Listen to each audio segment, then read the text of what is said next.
the direction of our democracy, or whether we're going to have a democracy at all, whether we're going to accept the world where politicians, like the people in this body, but at the state legislatures, can overturn the independent judgment of other parts of the election apparatus.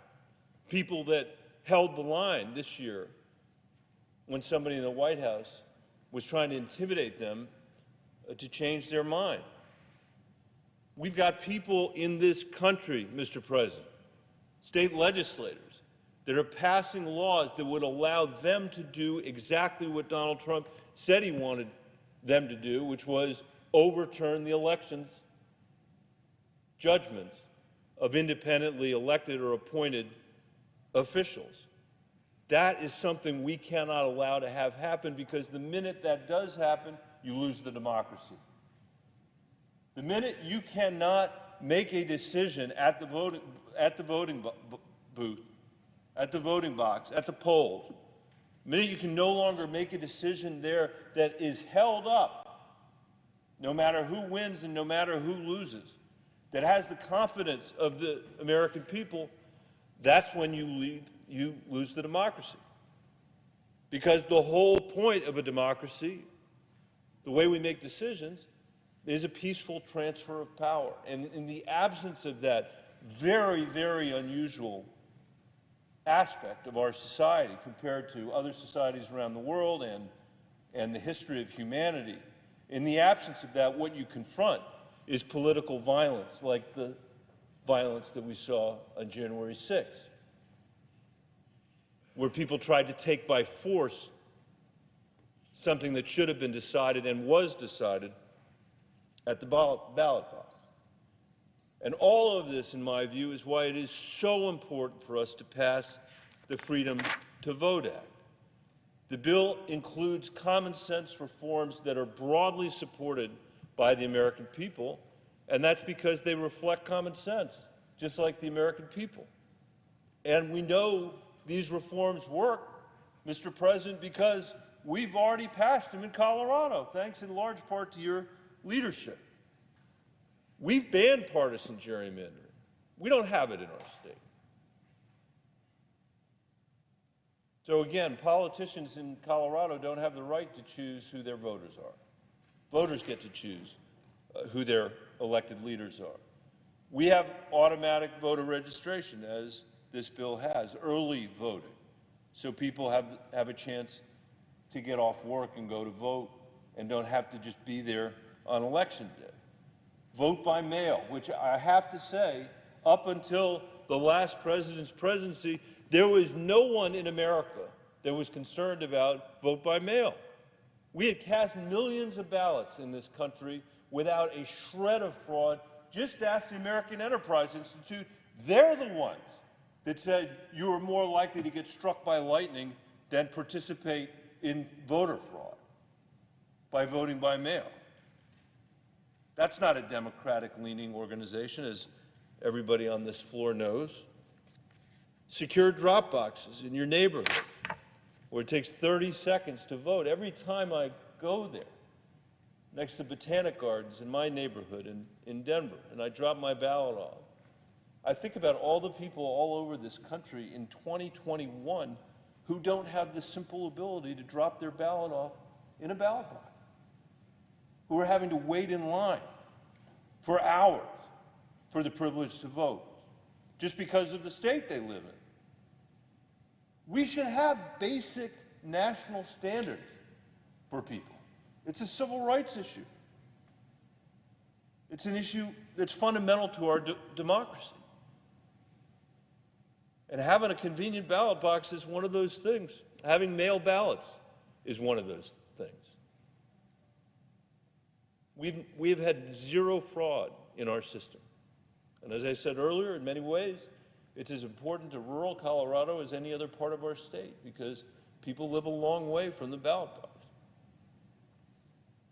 If our state's history is any guide at all, we can do this in a bipartisan way. And it's not surprising to me that vast majorities of Americans, whether they're Republicans or independents or Democrats, support the provisions that are in this bill by wide, wide margins.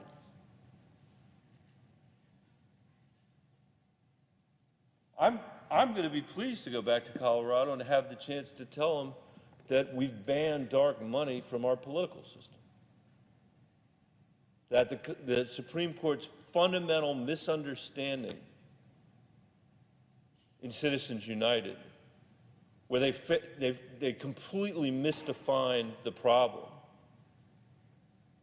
and failed to see the corruption of inaction that happens around here, the things that aren't done because of the dark money that's spent in our elections, because for fear that some billionaire is going to show up and throw what to them is nothing into a race that can determine the outcome of our elections. We've got to change that, Mr. President, and the only way we can do that is by passing this bill. And I think that if we pass this bill, what we'd find is that states all over this country would see 76% of the people voting, just like in Colorado, instead of 50% of the people voting, or 40% of the people voting. And that would have a huge impact on what we're doing here. We could show the world that we can actually compete with the communist government in China. We could resolve the question about whether democracy is up to this in the 21st century or not. We could invest in the next generation of Americans. We could improve our schools. We could build our roads and our bridges, invest in the future again, as so many generations of Americans have done in the past, when they stood up for democracy and the next generation of Americans. That is the question that we are confronted with today as we take this vote. Are we going to stand up for our democracy? Are we going to stand up for humanity who's relying on us to deliver a democracy that works? And are we going to stand up for the next generation of Americans and remain a beacon to the rest of the world? We're committed to our highest ideals and not our worst instincts. I think we have the chance today, when we take this vote, to follow generations of Americans who have in their lives lived out those best ideals, rather than caving into our worst instincts. It seems to me, putting Democrats and Republicans aside, the question in front of us is, are you for democracy or not? Are you for the freedom to vote or not? Are you for maximizing fraud-free elections where people can actually turn out to vote no matter where they live? Or are you for suppressing the vote of our fellow countrymen and women? That is the question before us, and because it's such a clear question, I would urge every one of my colleagues, Republican or Democrat, to vote for this legislation so we can set a basic standard for what the freedom to vote should look like in the United States of America. With that, Mr. President, I appreciate your indulgence and your patience, and I yield the floor. Suggest the absence of a quorum. The clerk will call the roll.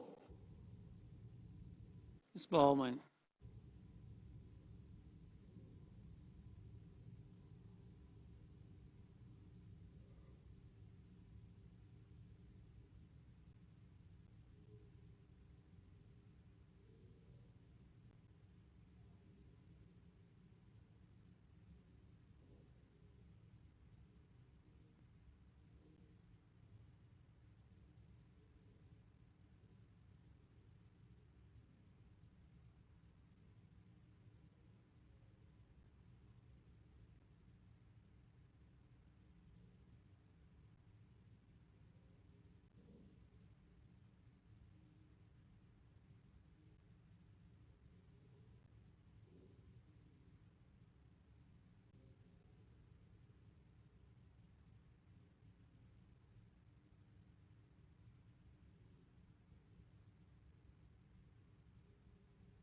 Mr. President.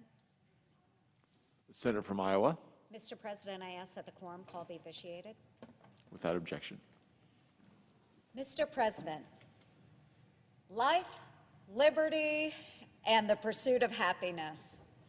Our nation was founded upon this set of inalienable rights that are provided to each one of us, not by government, but by our divine Creator who made us all equal. It is the role of the government to secure these blessings. Regardless of our differences and disagreements, these principles outlined in our founding documents have always united us and made America exceptional.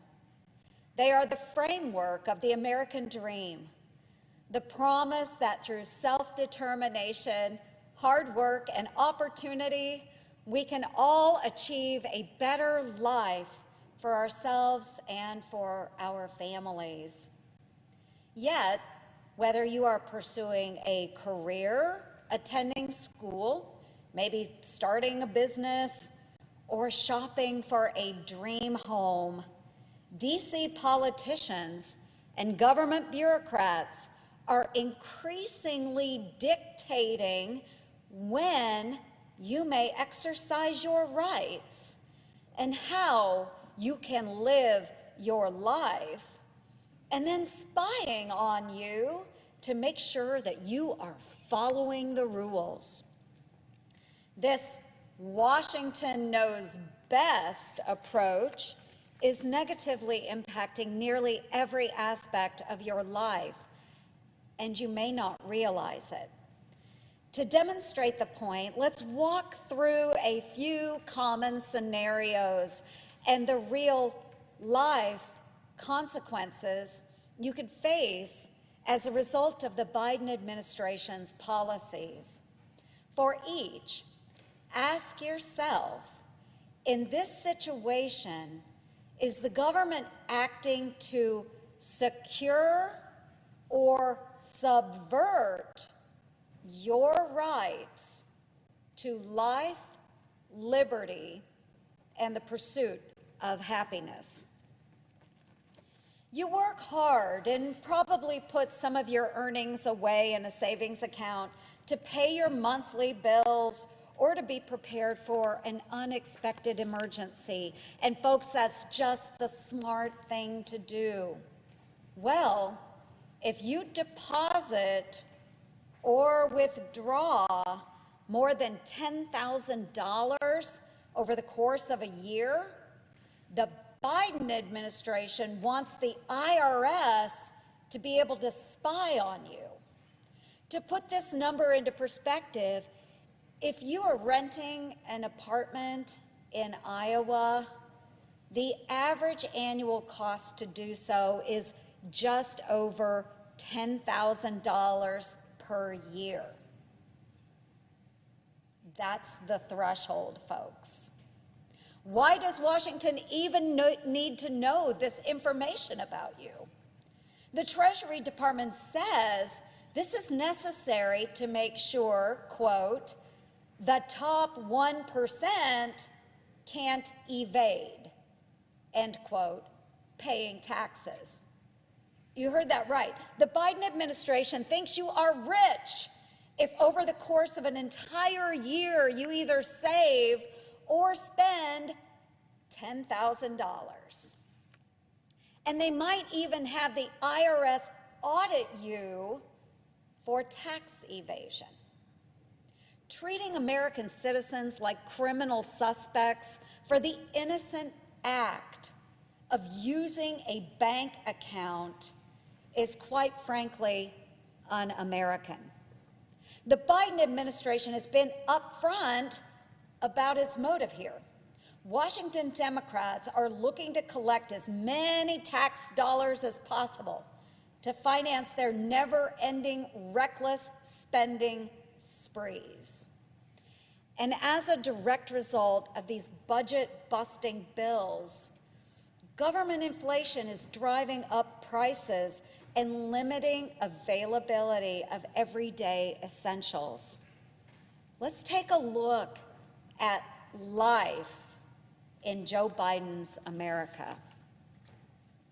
The cost of food, the cost of rent, the cost of nearly everything just keeps going up and up. Meanwhile, the size of many products is shrinking, which means you have to work harder, pay more, and get a heck of a lot less. It's even costing more just to get to the grocery store. Gas is now more than $3 a gallon, the highest price in 6 years. And this really shouldn't come as a surprise. Remember, on his first day on the job, President Biden signed an executive order to end the Keystone XL pipeline, killing thousands of jobs and limiting our access to oil and gas supplies. And while costs keep going up, just finding what you need or want has become yet another ordeal. As a result of Biden bucks, which paid people not to work for most of the year, many products are in short supply or unavailable altogether. Shipping companies are even facing equipment shortages, and of course they remain understaffed.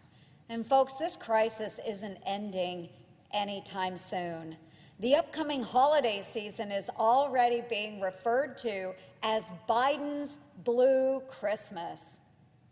The White House is even warning there will be items people can't get for Christmas. So let's just hope, for the sake of the kids who have been good all year, that Biden's broken supply chain problems don't extend all the way to the North Pole. And speaking of kids, let's take a look at what might happen to parents who take a vocal role in their children's education. It's a good thing for parents to be active in their children's education, and it comes as no surprise that they can often get very passionate about the subject. So imagine going to a school board meeting and exercising your right to express your concerns about a new policy or proposed curriculum at your child's school.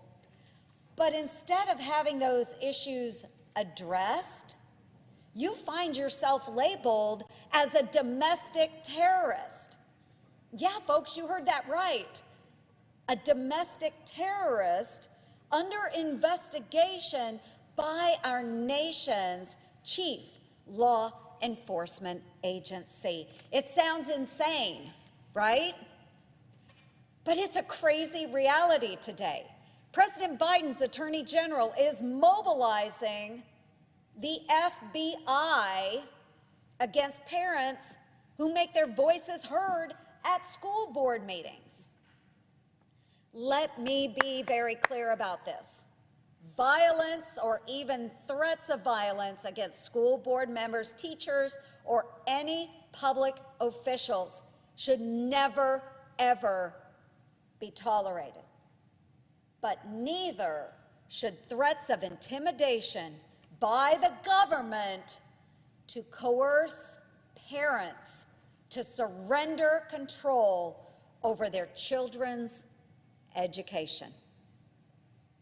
This is happening at the same time the FBI announced the largest spike in homicides ever recorded.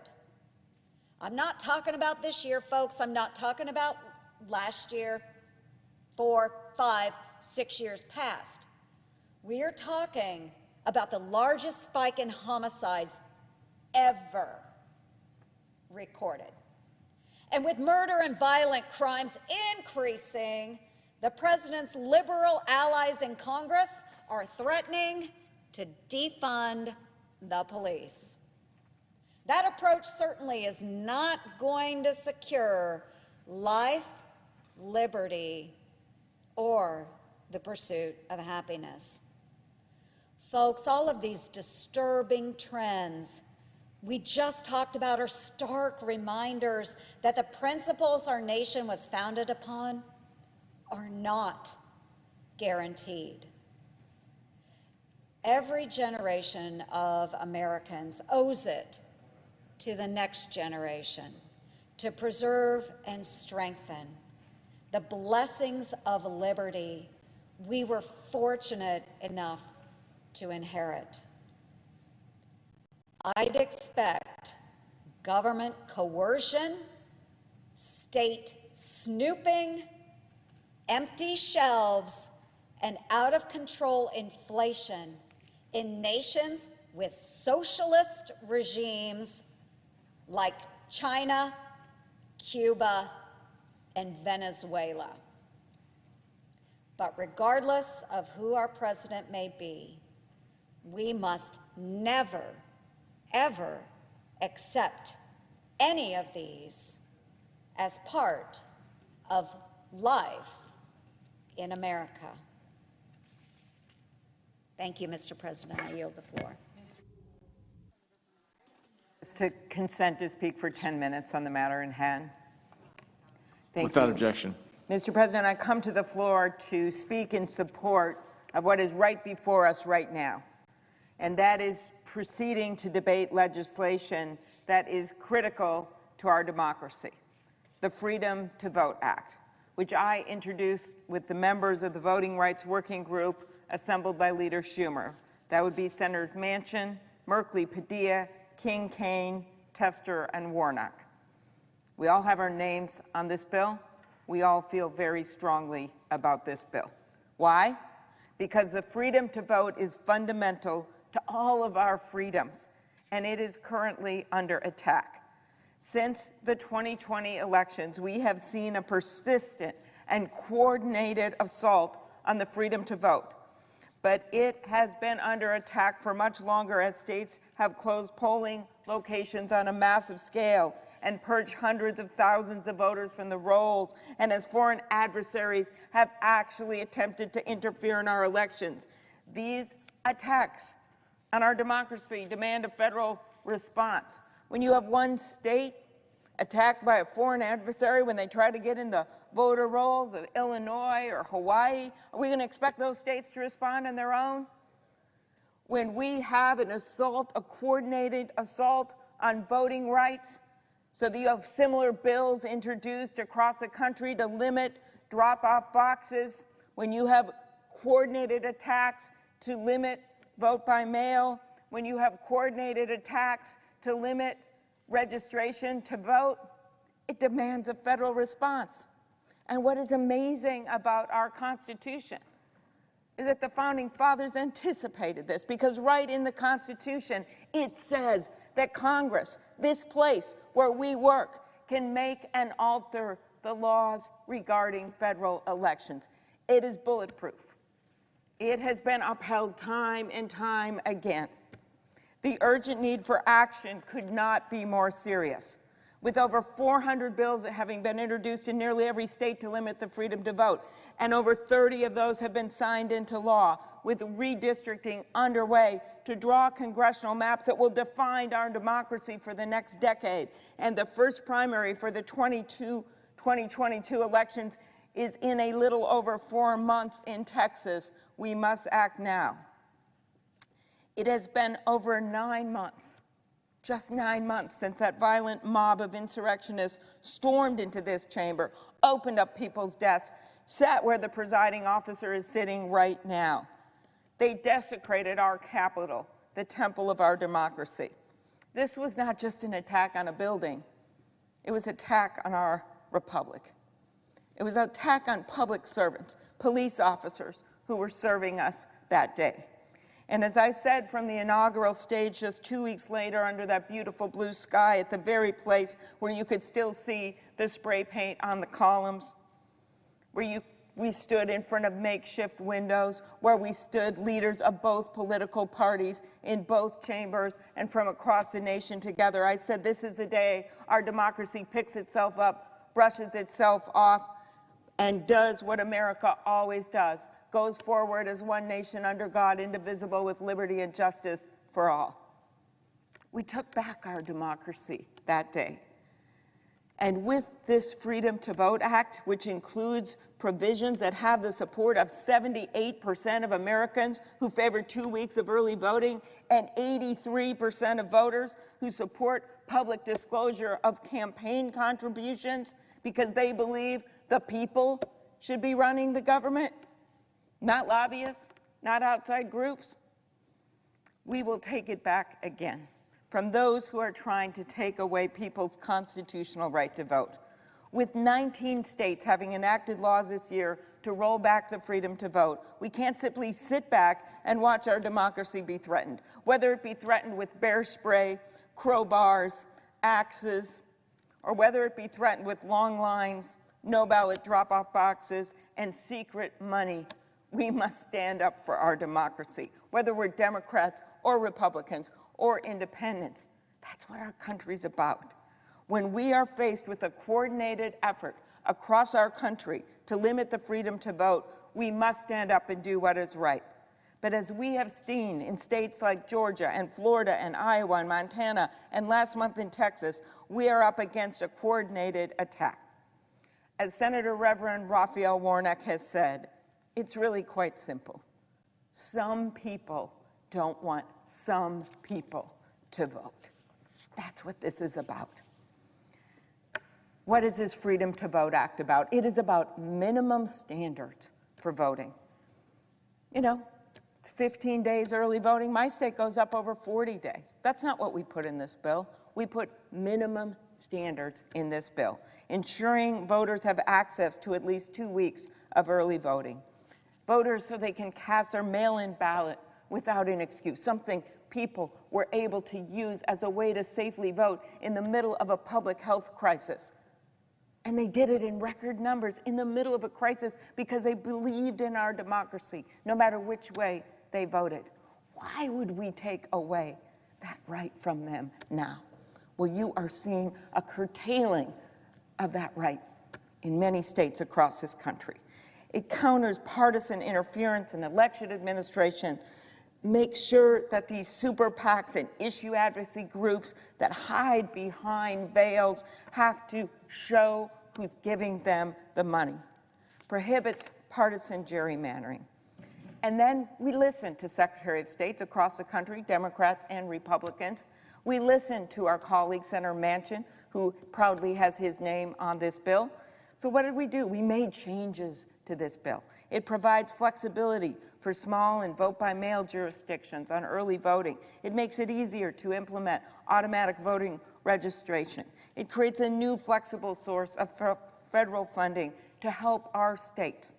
It ensures election officials can use best practices for maintaining accurate and up-to-date voter rolls. It is important to recognize that the Freedom to Vote Act is the first piece of voting rights legislation this Congress to come to the Senate floor with the support of all 50 Senate Democrats. Now, our Republican colleagues may not agree with everything in this bill. Okay, then don't be scared. Don't hide behind your desk. Don't deny us the right to simply debate this bill. Our leader, Senator Schumer, has made it very clear. We are open to amendments on this bill. We welcome your amendments. We're not putting a limit on amendments. So why would you shy away from debating this bill unless you just don't want the American people to hear the truth? Unless you don't want the stories told about what's going on in places like Georgia, where voters are now being asked to put their birth date on the outside of the inside envelope. Or maybe you don't want to have the stories told about how voters in Wisconsin almost, except for the governor stopping it in its tracks, that voters of Wisconsin almost were limited in the entire city of Milwaukee to one drop-off box. That bill passed their legislature. That's what we're talking about here. So let's have this debate.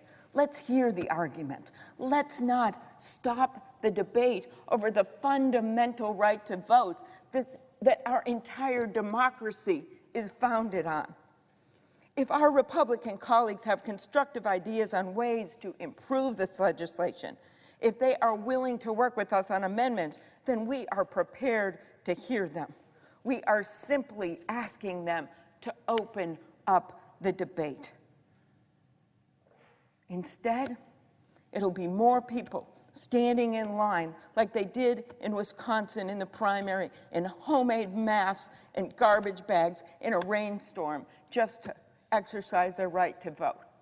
It's going to be people that are told, like they just are in Georgia, you can't even vote on weekends in the runoff period. It's going to be people who served in our military, who have had to wait in line in the hot sun to wait for hours to vote. That didn't help when they signed up to serve our country, but it happens when they try to vote. Let's have that debate. Americans have fought and died to protect our freedom to vote.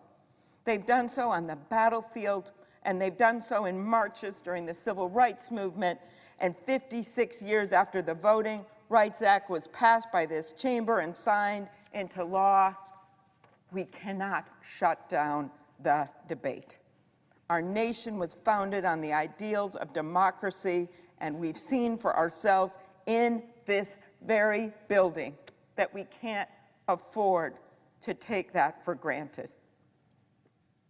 We can't do it when legislators and members of Congress get to pick and choose who's going to be able to vote easily. We do it by debating real ideas and standing on the shoulders of those who went out to vote. That's what a democracy is about. I urge my colleagues to open up the debate, to not be afraid to shut down the debate, to not hide under their desks, to not put their heads down. I urge them to simply open up the debate. Thank you, Madam President. I yield the floor. Under the previous order, the question is on the nomination. We ask for the yeas and nays. Is there a sufficient second? There appears to be. The clerk will call the roll. Ms. Baldwin, Mr. Barrasso, Mr. Bennett, Mrs. Blackburn, Mr. Blumenthal, Mr. Blunt, Mr. Booker, Mr. Bozeman, Mr. Braun, Mr. Brown, Mr. Burr, Ms. Cantwell, Mrs. Capito, Mr. Cardin, Mr. Carper, Mr. Casey, Mr. Cassidy, Ms. Collins, Mr. Coons, Mr. Cornyn,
Ms. Cortez Masto,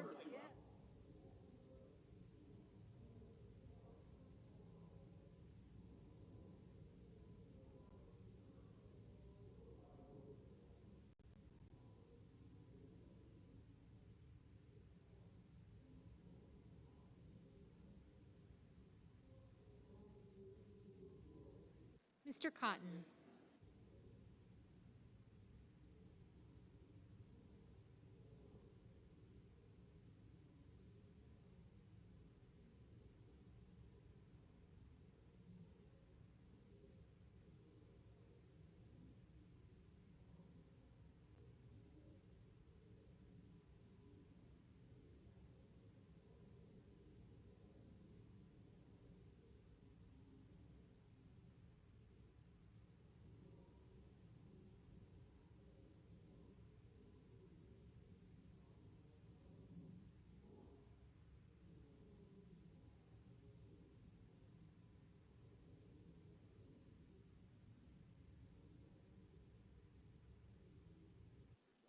Mr. Kramer,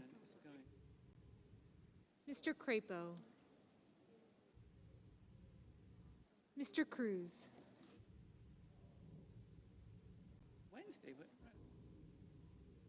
Mr. Daines, Ms. Duckworth,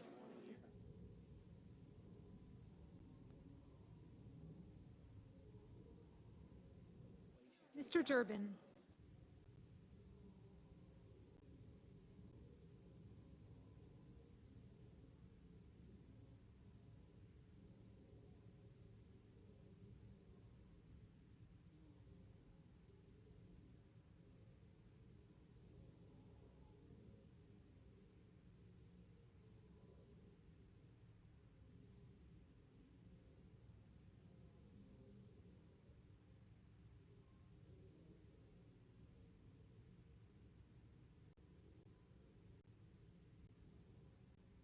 Ms. Ernst,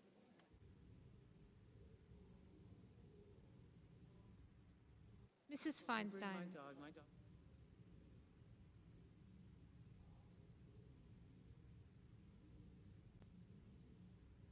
Mrs. Fisher, Mrs. Gillibrand,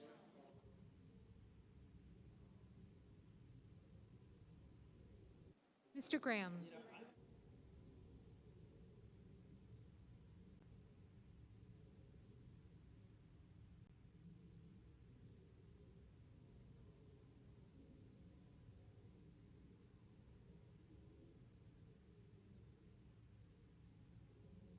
Mr. Grassley, Mr. Haggerty, Ms. Hassan,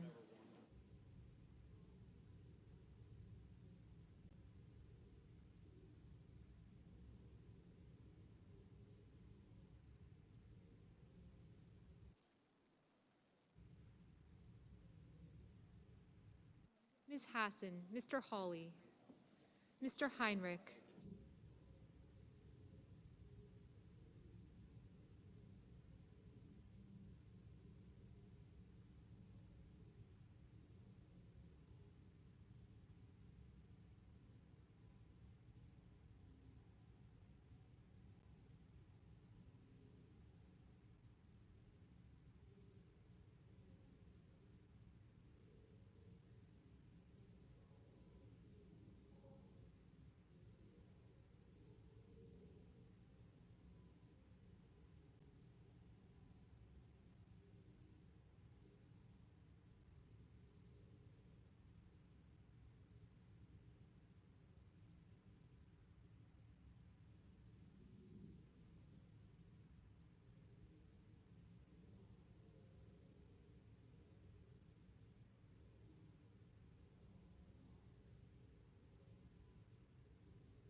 Mr. Hickenlooper, Ms. Hirono,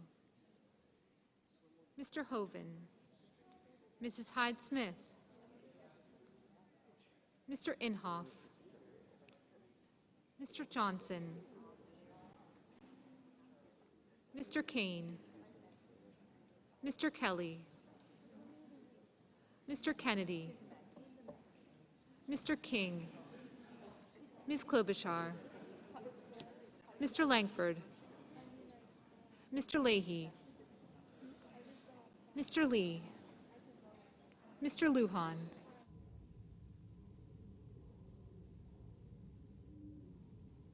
Ms. Lummis, Mr. Manchin, Mr. Markey,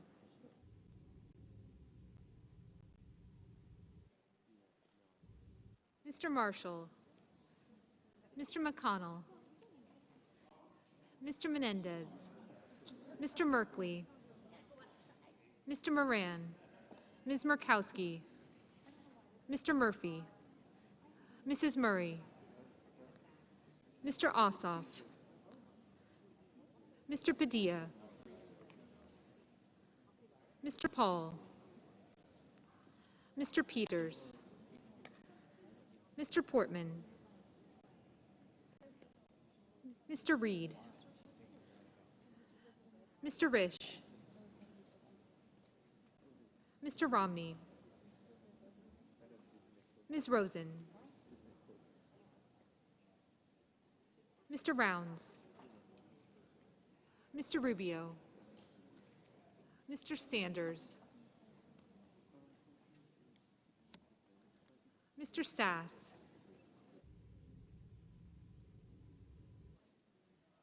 Mr. Schatz, Mr. Schumer, Mr. Scott of Florida, Mr. Scott of South Carolina, Mrs. Shaheen, Mr. Shelby, Ms. Sinema, Ms. Smith, Ms. Stabenow, Mr. Sullivan, Mr. Tester, Mr. Thune,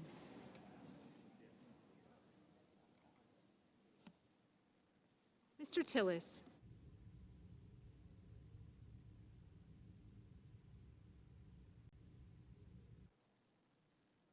Mr. Toomey, Mr. Tuberville, Mr. Van Hollen, Mr. Warner, Mr. Warnock, Ms. Warren, Mr. Whitehouse, Mr. Wicker, Mr. Wyden, Mr. Young.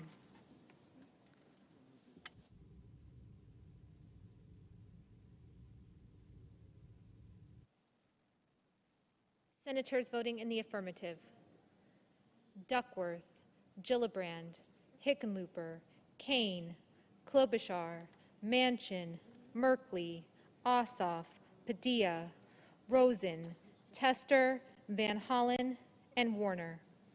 Senators voting in the negative: Blunt, Braun, Capito, Cornyn, Kramer, Crapo, Cruz, Daines, Ernst, Grassley, Hyde-Smith, Inhofe, Kennedy, Marshall, Portman, Risch, Rounds, Scott of Florida, Scott of South Carolina, Tillis, Tuberville, Wicker, and Young.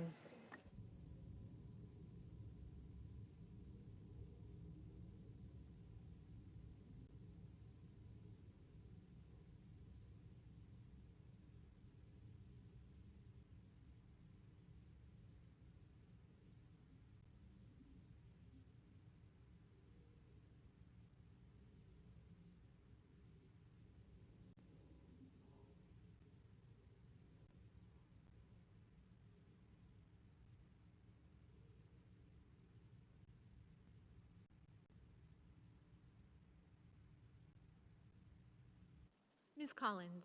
Ms. Collins, no.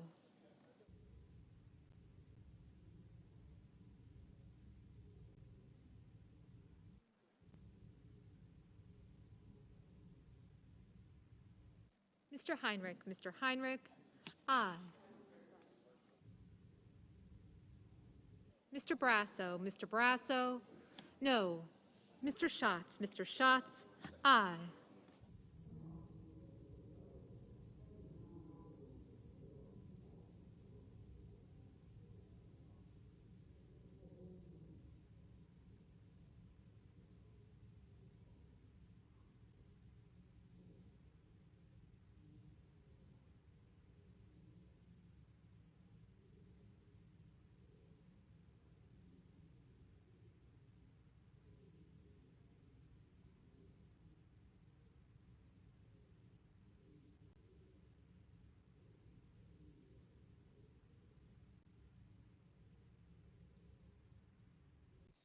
Mr. Cassidy. Mr. Cassidy, no.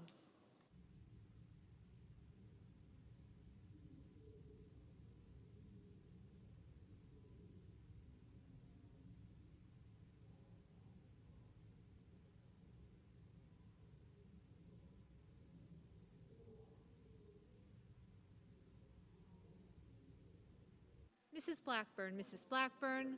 No.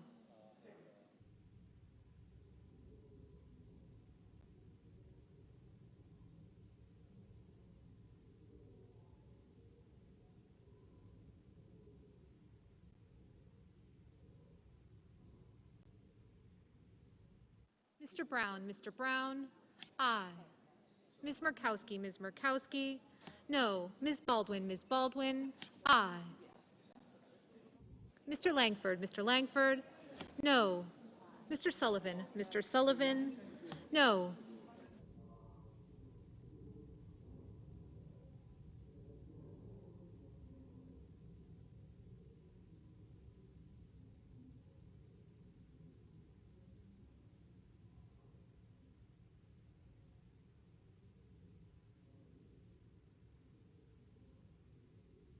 Mr. Sass. Mr. Sass.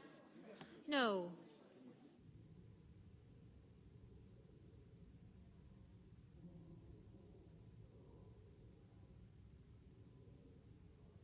Mrs. Shaheen. Mrs. Shaheen. Aye.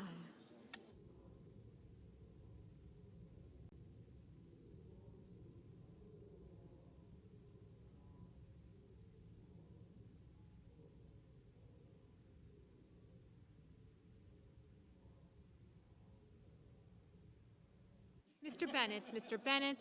Aye.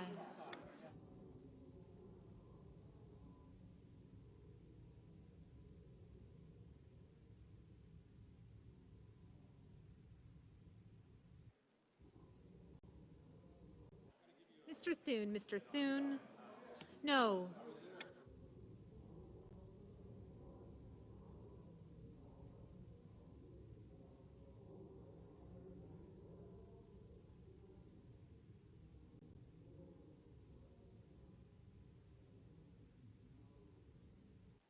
Mr. Whitehouse. Mr. Whitehouse. Aye. Mr. Burr. Mr. Burr. No. Mr. Peters. Mr. Peters. Aye. Mr. Reed. Mr. Reed. Aye. Mr. Murphy. Mr. Murphy. Aye.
Mr. Cotton. Mr. Cotton. No.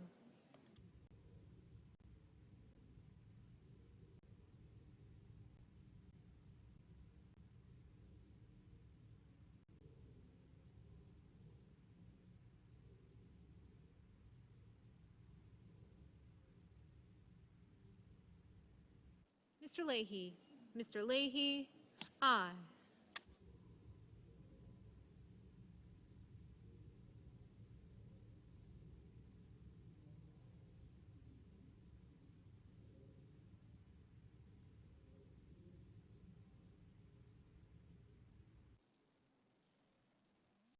Hassan. Ms. Hassan? Aye.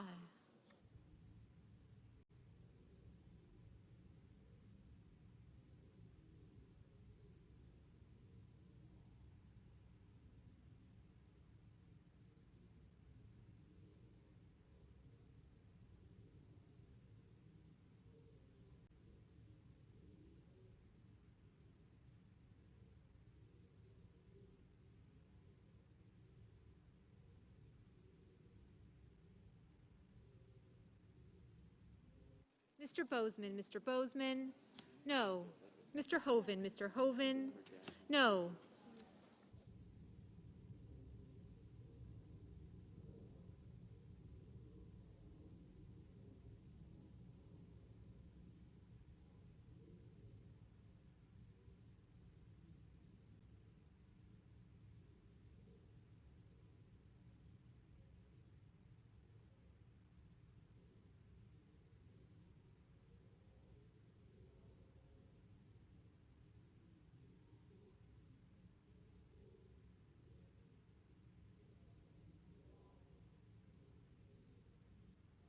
Mr. Graham? Mr. Graham? No.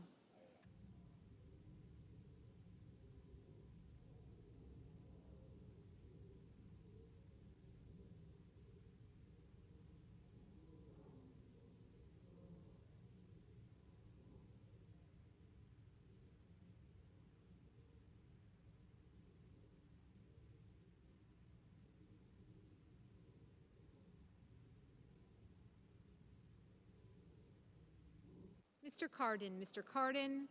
Aye.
Ms. Lummis? Ms. Lummis?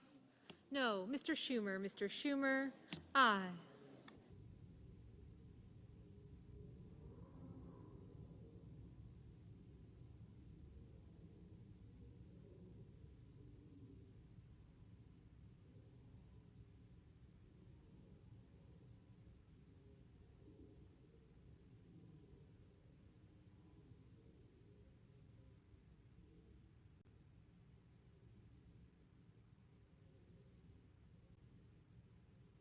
Ms. Cantwell? Ms. Cantwell? Aye. Mrs. Murray? Mrs. Murray? Aye. Mr. Markey? Mr. Markey? Aye.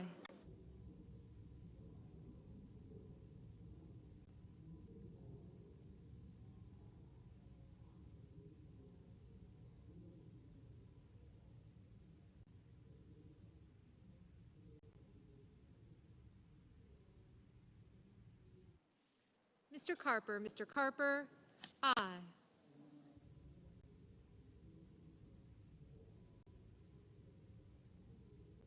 Mr. Coons? Mr. Coons? Aye.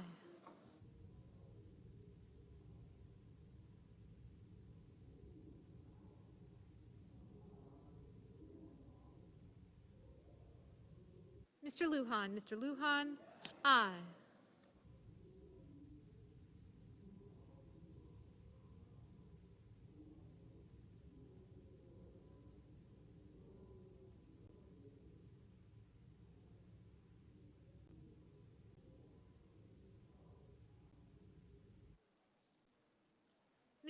Ms. Smith, aye.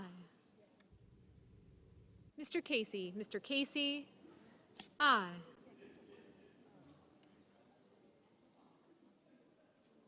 Mr. Booker, aye. Mr. Shelby, no. Mr. Romney, no. Ms. Warren, aye. Mr. Wyden, aye.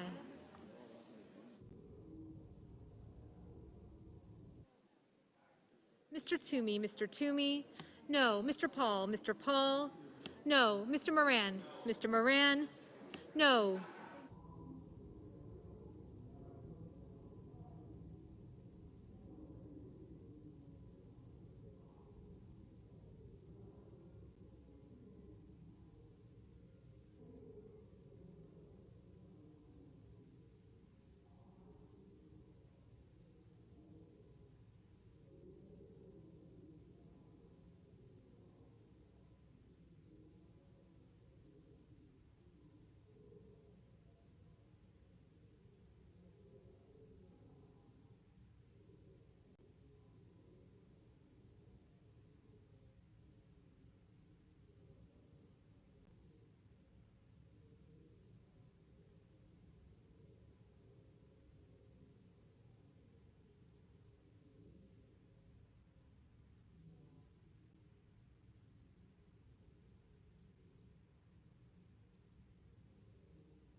Mr.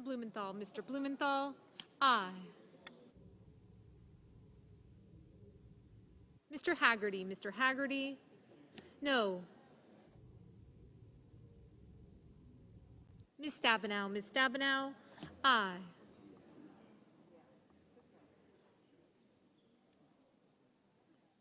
Mr. Durbin, aye.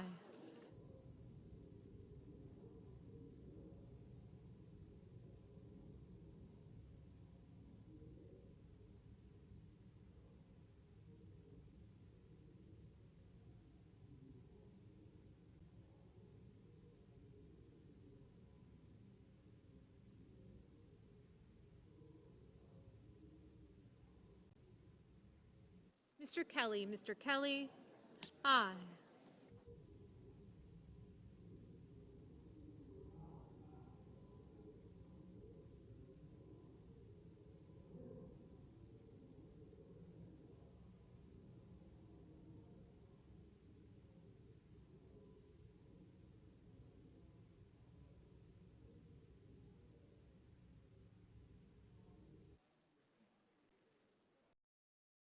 Mr. Sanders, aye. Mrs. Feinstein, aye.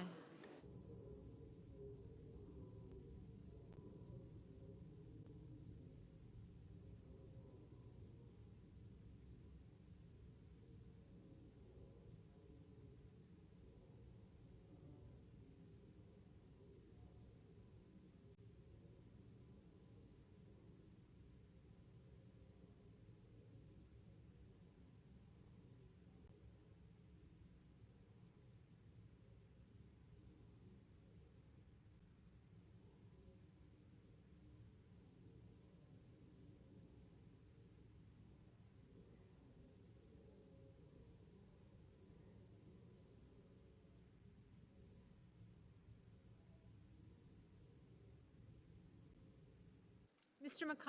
McConnell, no. Mr. Lee, no.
Mr. Menendez. Mr. Menendez. Aye.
Mr. Johnson. Mr. Johnson. No. Ms. Cortez Masto. Ms. Cortez Masto. Aye.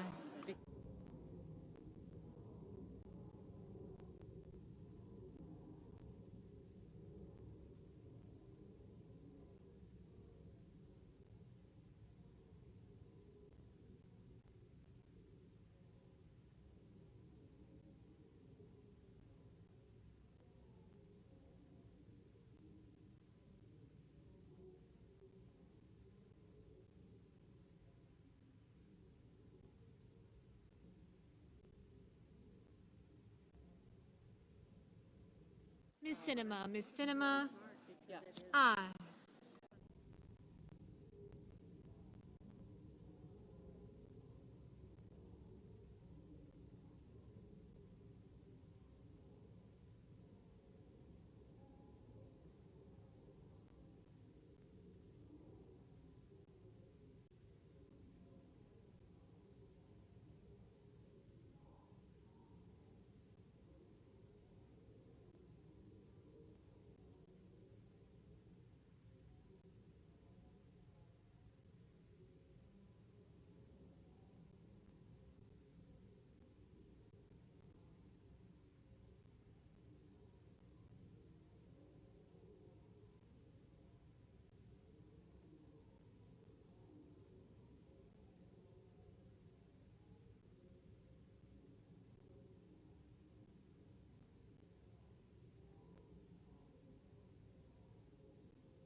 Mr. Warnock. Mr. Warnock.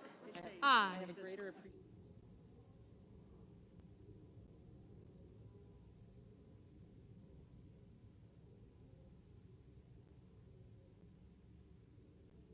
Ms. Hirono. Ms. Hirono. Aye. Mr. Hawley, Mr. Hawley, no.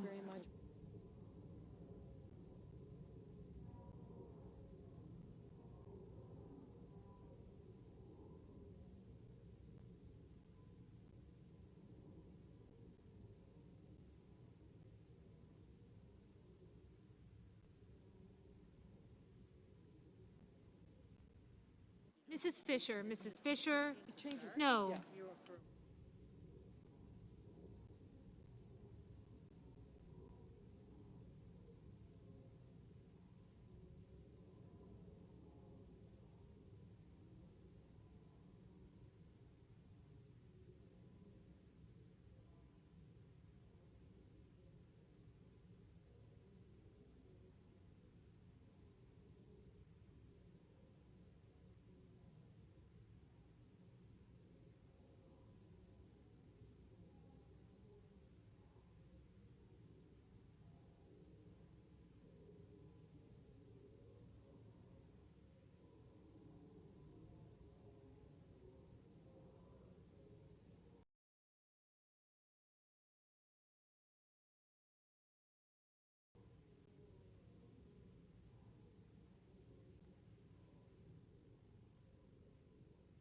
Mr. Rubio, no.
Mr. King, Mr. King, aye.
Okay, inspection over. On this vote, the yeas are 50, the nays are 50. The Senate being equally divided, the Vice President votes in the affirmative, and the nomination is confirmed. Under the previous order, the motion to reconsider. Under the previous order, the motion to reconsider is considered made and laid upon the table, and the President will be immediately notified of the Senate's action. The clerk will report the motion to invoke cloture. Cloture motion. We, the undersigned senators, in accordance with the provisions of Rule 22 of the Standing Rules of the Senate, do hereby move to bring to a close debate on the motion to proceed to calendar number 125, S2747, a bill to expand Americans' access to the ballot box and reduce the influence of big money in politics and for other purposes, signed by 17 senators. By unanimous consent, the mandatory quorum call has been waived. The question is it the sense of the Senate that debate on the motion to proceed on S2747, a bill to expand Americans' access to the ballot box and reduce the influence of big money in politics and for other purposes, shall be brought to a close?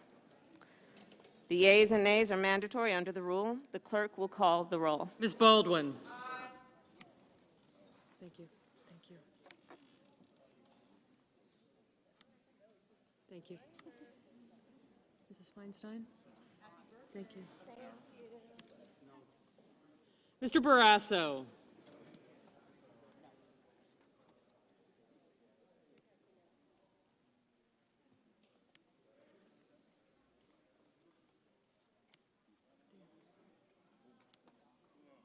Thank you.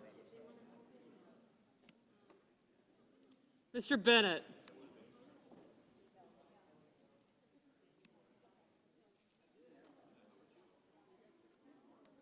Marie. Sir. Thank you. Mrs. Blackburn. Thank you very much. And I'll take you too. I got you. Thank you. Rubio. Lujan. Lee. Thank you.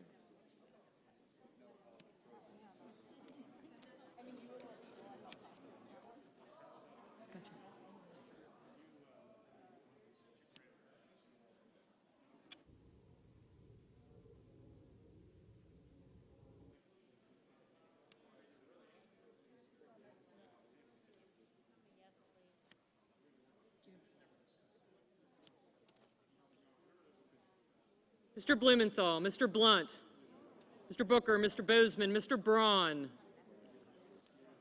Mr. Brown,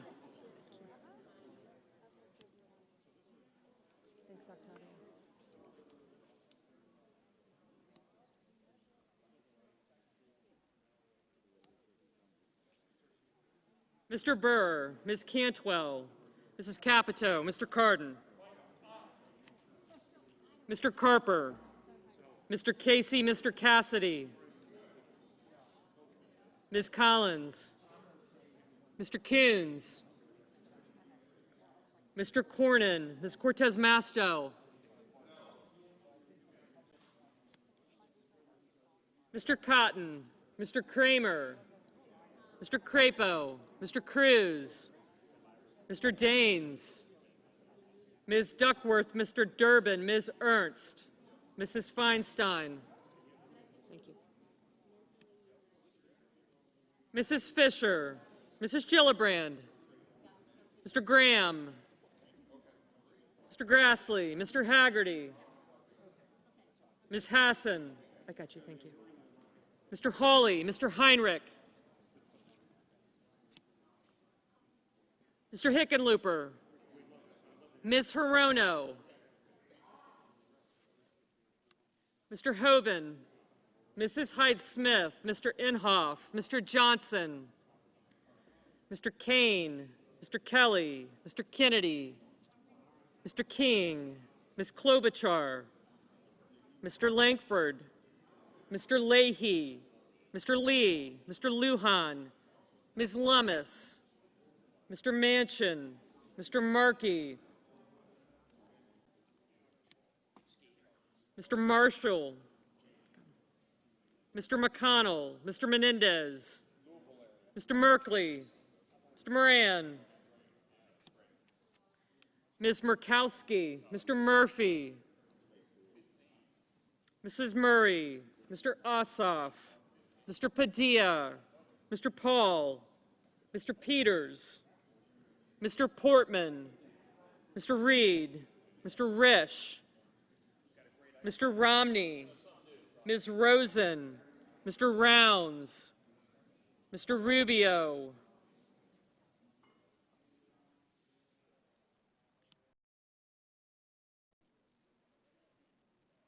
Mr. Sanders, Mr. Sass, Mr. Schatz, Mr. Schumer,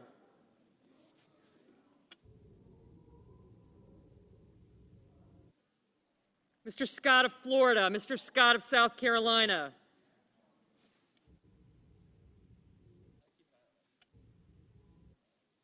Mrs. Shaheen, Mr. Shelby, Ms. Sinema, Ms. Smith, yep,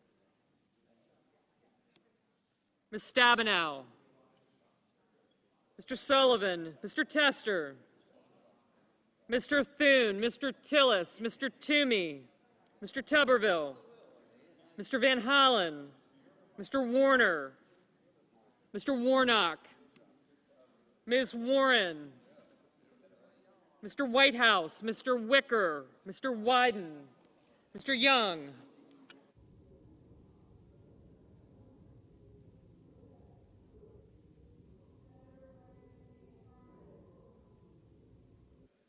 Baldwin, Blumenthal, Booker, Cantwell, Cardin, Casey, Cortez Masto, Duckworth, Durbin, Feinstein, Hirono, Kelly, King, Lujan, Murray, Padilla, Peters, Rosen, Sanders, Shaheen, Warnock, Whitehouse, and Wyden. Ms. Hassan, aye. Ms. Stabenow, aye. Ms. Sinema, aye. Mr. Coons, aye. Ms. Klobuchar, aye. Mr. Brown, aye. Mr. Tester, aye. Senators voting in the negative: Bozeman, Braun, Burr, Capito, Cassidy, Cotton, Fisher, Graham, Grassley, Hawley, Hyde-Smith, Inhofe, Lee, Lummis, McConnell, Moran, Murkowski, Paul, Romney, Rubio, Scott of South Carolina, Shelby, Sullivan, and Young. Mr. Murphy, aye.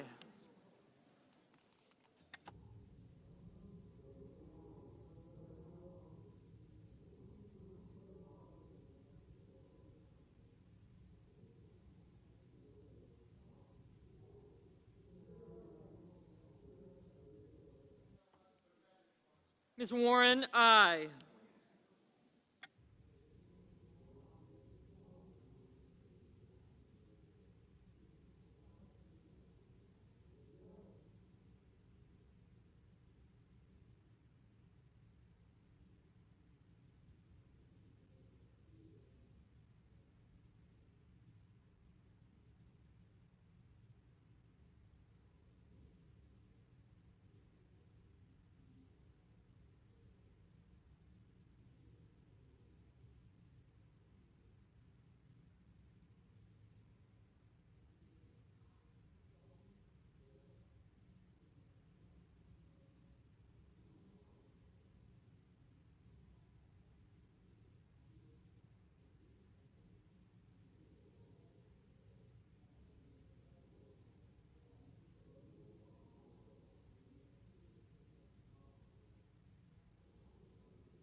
Mr. Blunt, no.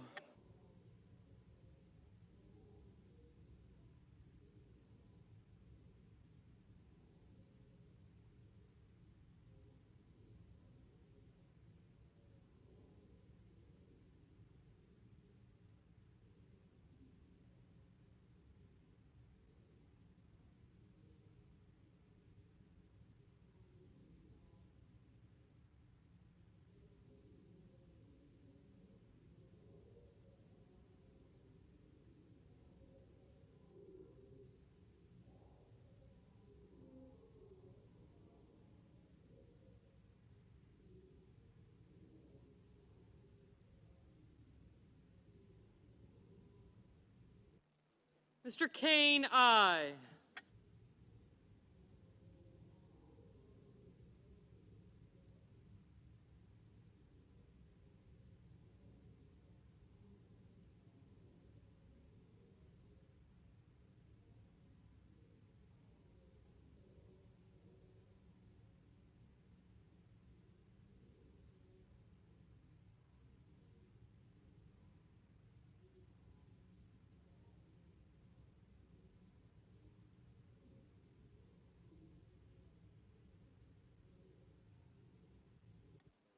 Mr. Hoeven, no.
Ms. Ernst, no.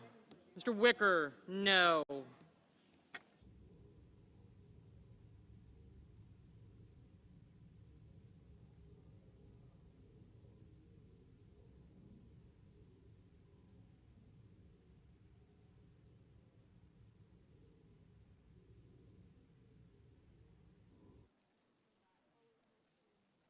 Mr. Rounds, no.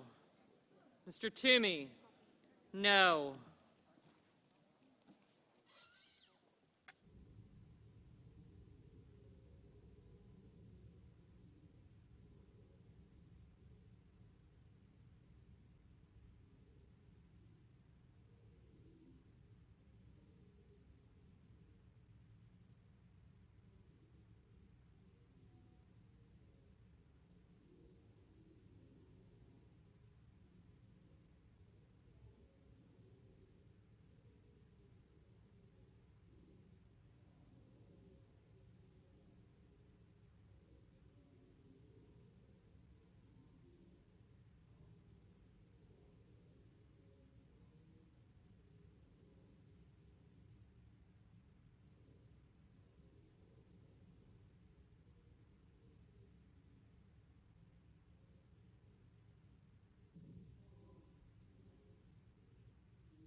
Mr. Carper, aye.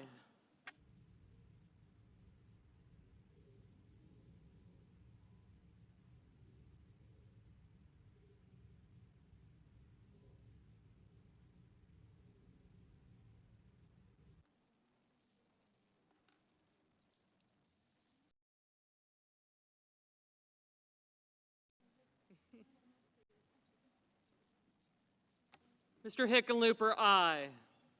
Mr. Merkley, aye. Mr. Ossoff, aye.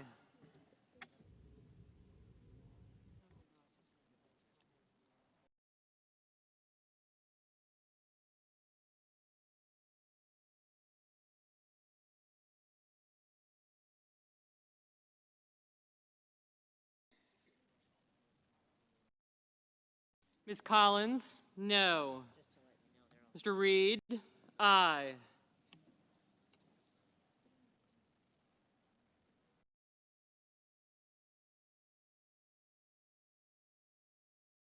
Mr. Markey, aye. Mr. Tuberville, no. Mr. Sass, no.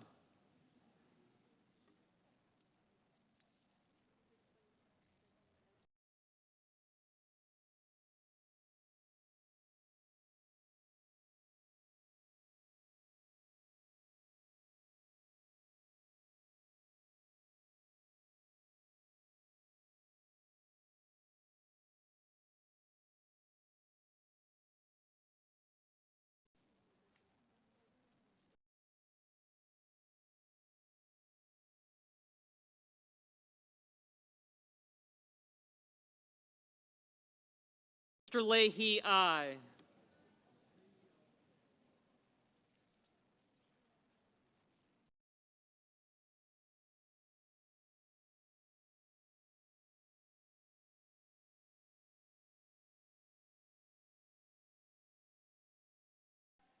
Mr. Menendez, aye. Mrs. Blackburn, no.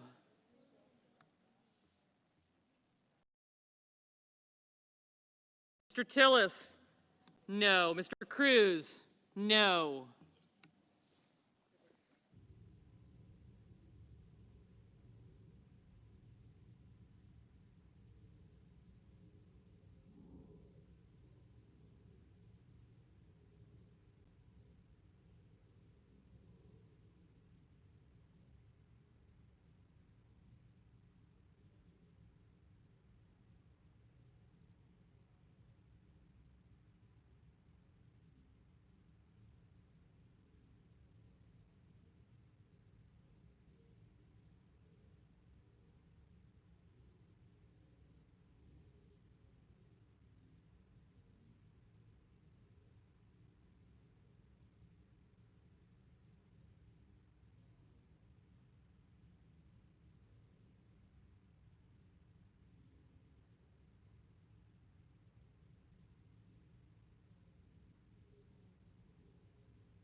Ms. Smith, aye. Mr. Schatz, aye.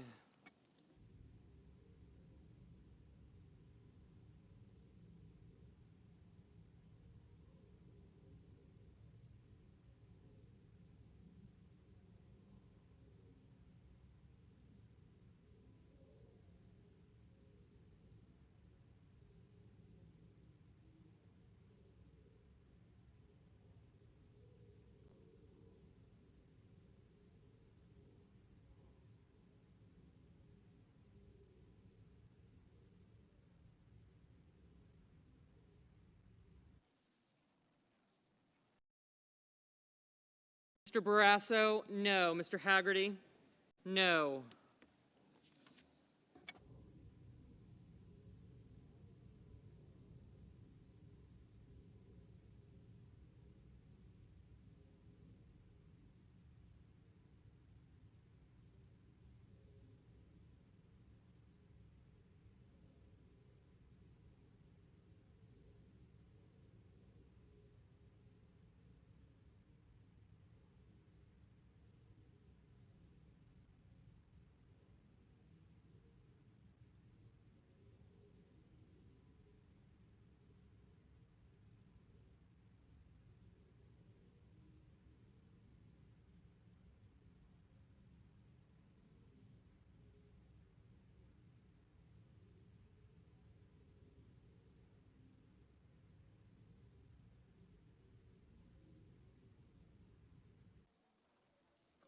Mr. Daines, no.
Mr. Kramer, no.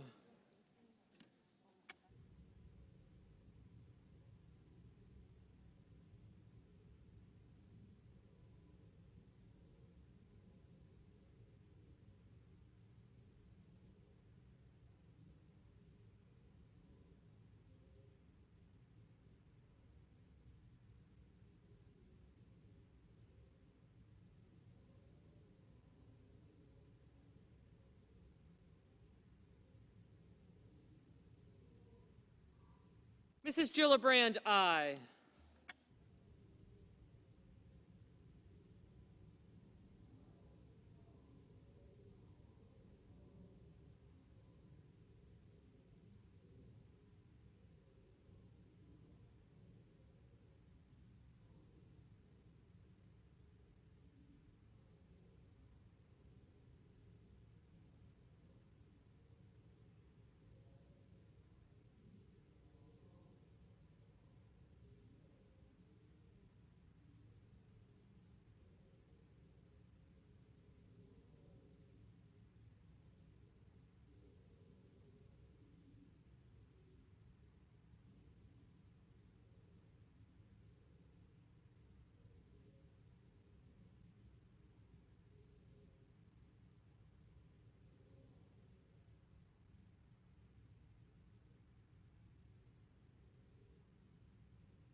Mr. Cornyn, no.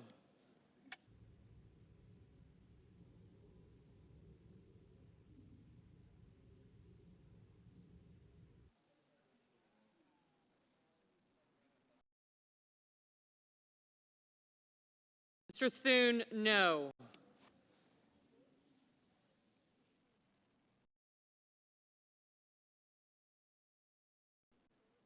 Mr. Kennedy, no.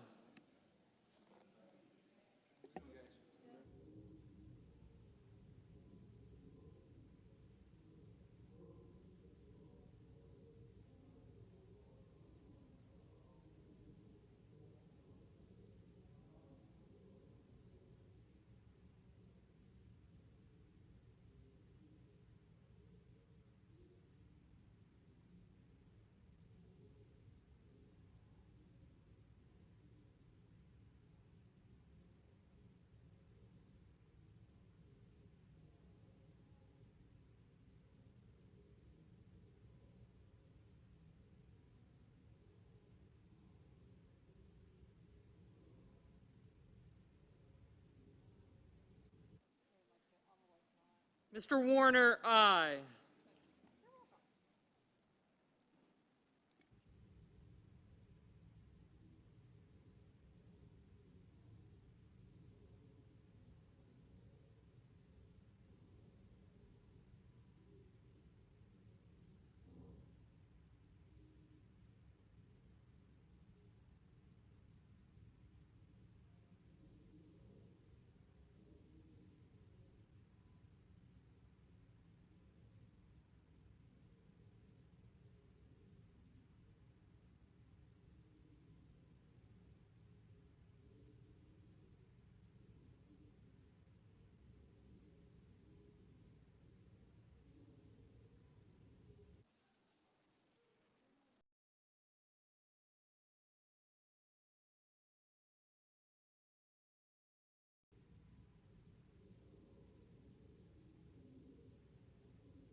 Mr. Heinrich, aye. Mr. Bennett, aye.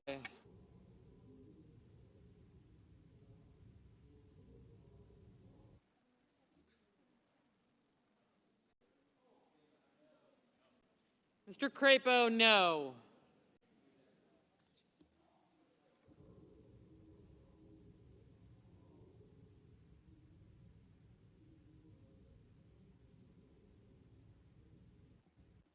Mr. Marshall, no.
Mr. Van Hollen, aye.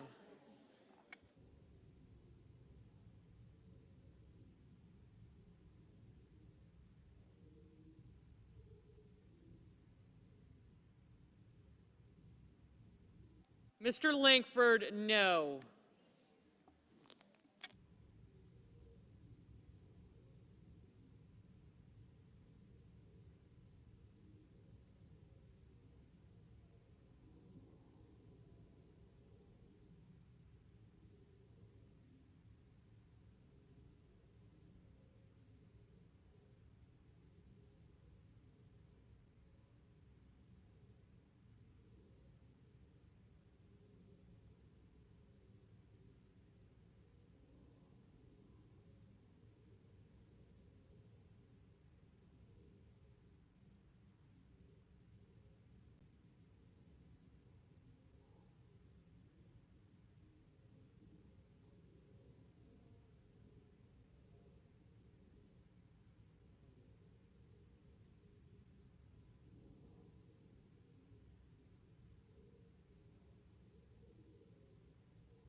Mr. Portman, no.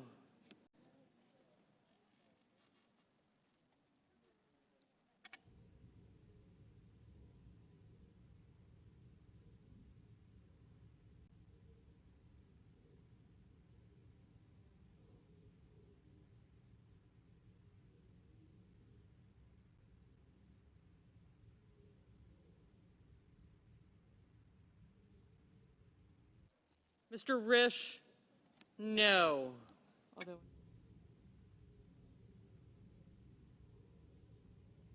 Mr. Manchin, aye.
Mr. Scott of Florida, no.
Mr. Johnson?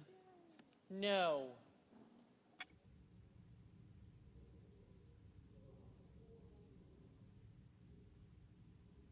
Mr. Schumer, aye.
Mr. Schumer.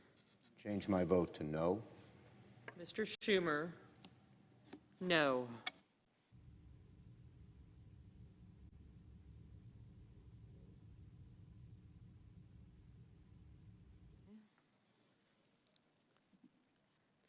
On this vote, the yeas are 49, the nays are 51. 3/5 of the senators duly chosen and sworn not having voted in the affirmative, the motion is not agreed to. Madam President, I enter a motion to reconsider the failed cloture vote. The motion is entered. Now, Madam President, I want to be clear about what just happened on the floor of the Senate. Every single Republican senator just blocked this chamber from having a debate, simply a debate, on protecting Americans' right to vote in free and fair elections. A little over a year ago, our country held the safest, most accessible, most on-the-level elections in modern history. Our former president could not accept defeat with grace. He refused to show fidelity to the democratic process. Instead, he told a big lie that has now poisoned the roots of our democracy. Capitalizing on this malicious lie, his acolytes in conservative-controlled legislatures are now passing laws across the country, making it harder for younger, poorer, urban, and non-white Americans to participate in our elections. The laws are a direct attack on our fundamental liberties as American citizens. If there's anything worthy of the Senate's attention, it's unquestionably this. And yet, given the chance to respond to an obvious problem, given the chance to merely debate these latest threats against the franchise, Senate Republicans voted unanimously to block any opportunity for action. Let there be no mistake. Senate Republicans blocking debate today is an implicit endorsement of the horrid new voter suppression and election subversion laws pushed in conservative states across the country. By preventing the Senate from functioning as it was intended, Republicans in this body are permitting states to criminalize giving food and water to voters at the polls. Republicans are saying it's okay to limit polling places and voting hours and shut the door to more expansive vote by mail. I mean, my God, why aren't all of my colleagues outraged by these laws? Frankly, we haven't heard a clear explanation from Republicans at all, because they refused for this chamber to even hold a debate. It's ludicrous for them to simply state that the federal government has no role to play here. They should read the Constitution of these United States of America. It precisely empowers Congress to regulate the, quote, times, places, and manners, unquote, of holding elections. The Congress, us. Sometimes the federal government has been the only recourse when states conspire to shut voters out. Madam President, the fight to protect our democracy is far from over in the United States Senate. Senate Democrats have made clear that voting rights is not like other issues we deal with in this chamber. This isn't about regular old politics. It's not even just about regular policy. It's about protecting the very soul of this nation, about preserving our identity as a free people who are masters of our own destiny. Republican obstruction is not a cause for throwing in the towel. As soon as next week, I'm prepared to bring the John Lewis Voting Rights Advancement Act here to the floor. What we saw from Republicans today is not how the Senate is supposed to work. This is supposed the world's greatest deliberative body, where we debate, forge compromise, amend, and pass legislation to help the American people.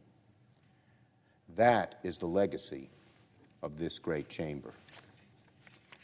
The Senate needs to be restored to its rightful status as the world's greatest deliberative body. Now, in the aftermath of the Civil War, and as the nation began the colossal work of Reconstruction, America was more divided than at any point in history. It was hard to imagine that a single nation could endure after the bloody conflict of the 4 previous years.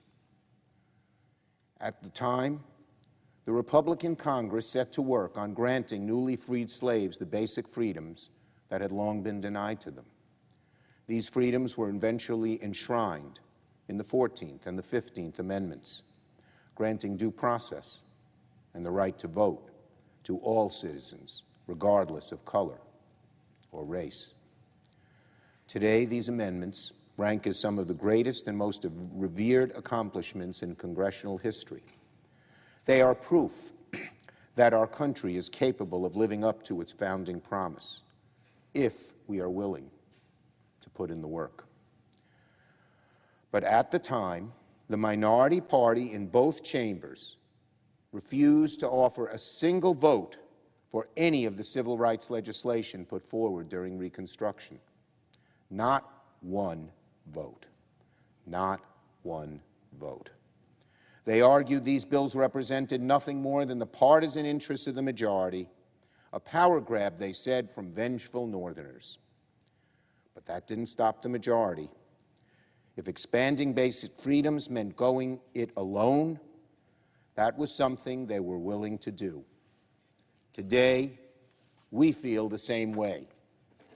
To the patriots after the Civil War, this wasn't partisan, it was patriotic. And American democracy is better off today because the patriots in this chamber at that time were undeterred by minority obstruction. Again, today we feel the same way. Today, the question before the Senate is how we will find a path forward on protecting our freedoms in the 21st century. Members of this body now face a choice.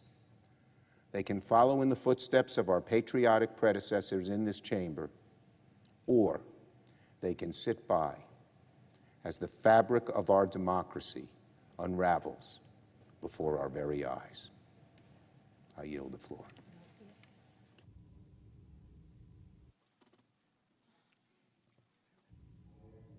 The Senate resume the Lynn nomination. Is there an objection? Without objection, the clerk will report the nomination. Nomination, the judiciary, Tana Lynn of Washington to be United States District Judge for the Western District.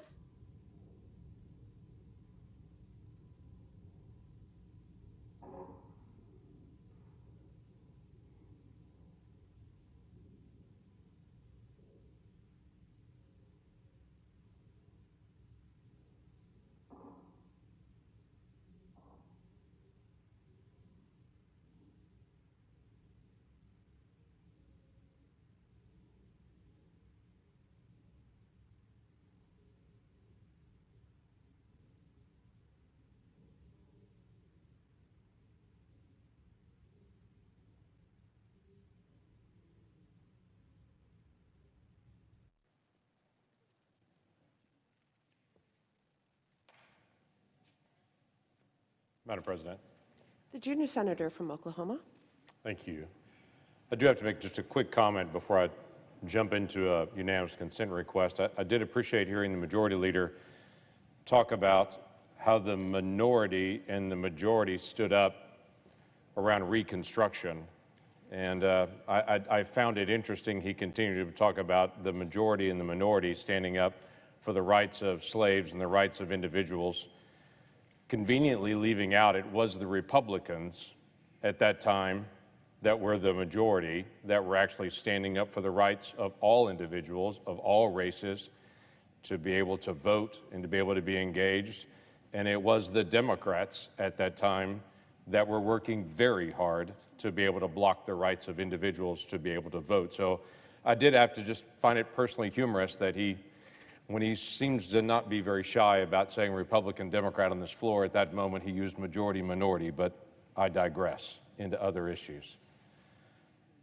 The reason I came to the floor today was because on September the 9th, the President of the United States took to the microphone and told the American people his patience was wearing thin, was the comment he made to the American people. My patience is wearing thin, therefore I'm going to start mandating that individuals across the country have to receive a vaccine, to which he then put out an executive order across to federal workers in particular, and told federal workers they would have to have a vaccine by the end of this year to be fully vaccinated complete.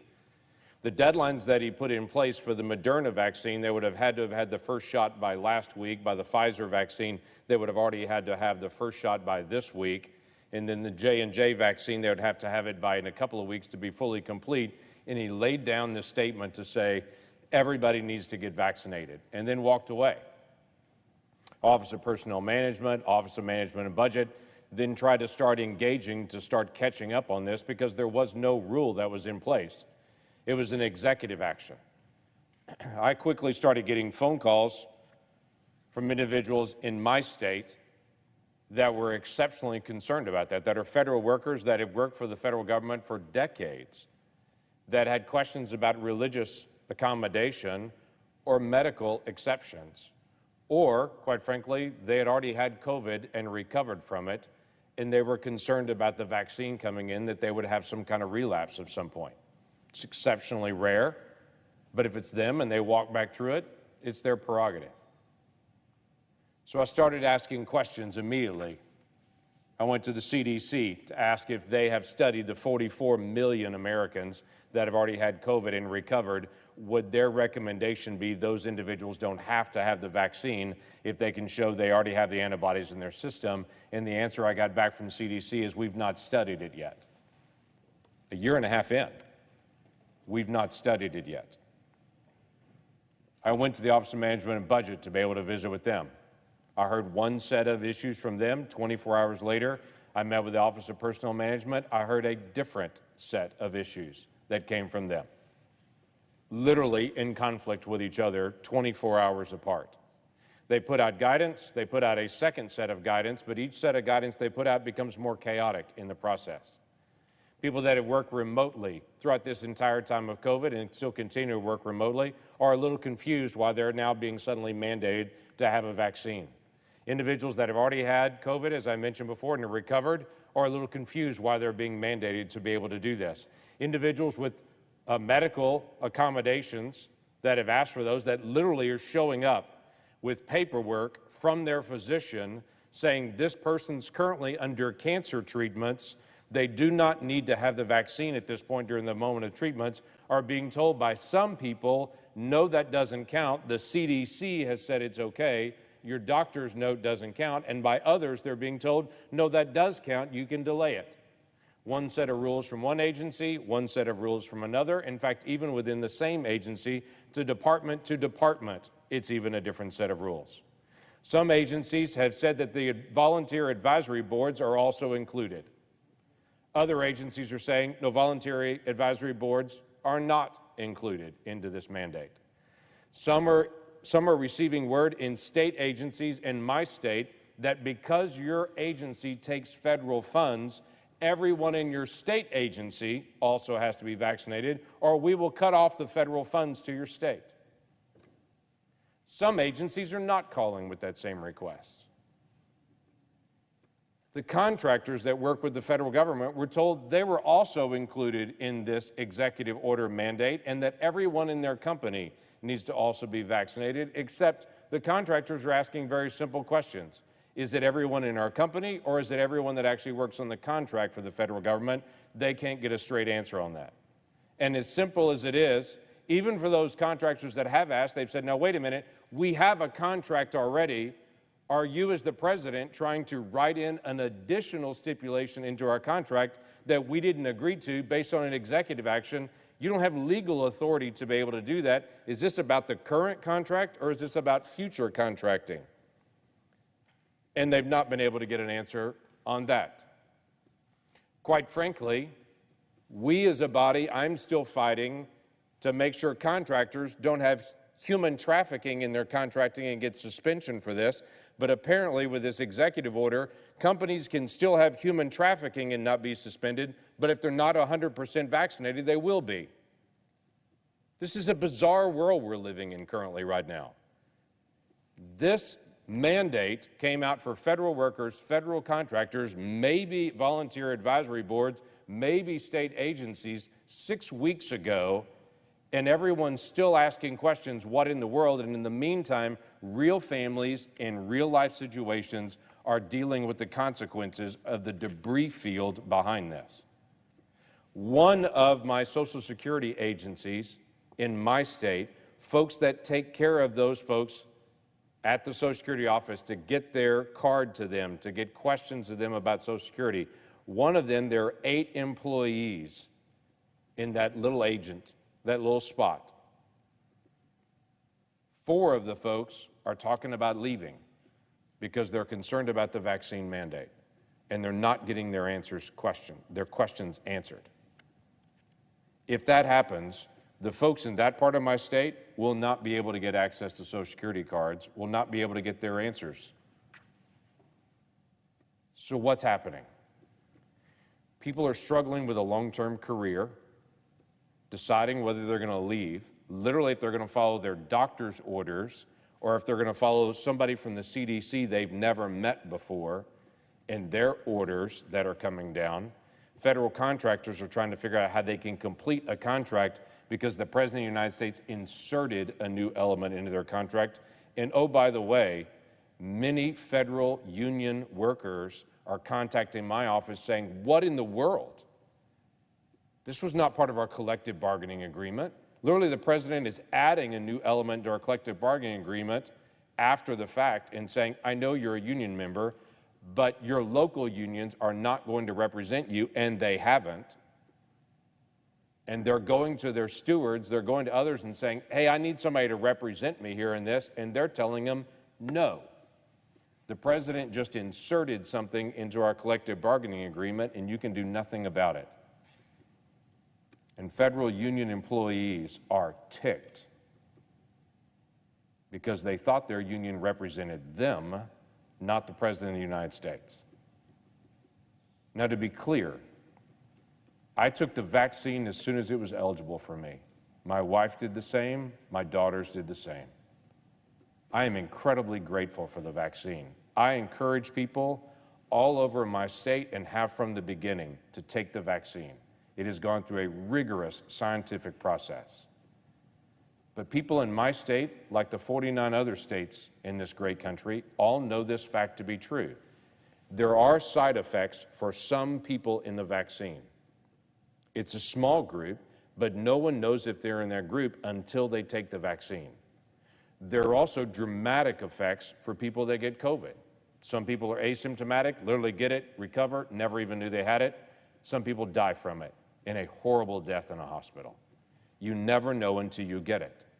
That's why each individual American has to be able to evaluate their risk of whether they're going to risk it to get COVID or risk it to get the vaccine. I think the risk is much lower in getting the vaccine. Science has proved that number to be accurate, but you know what? I don't get to decide for them.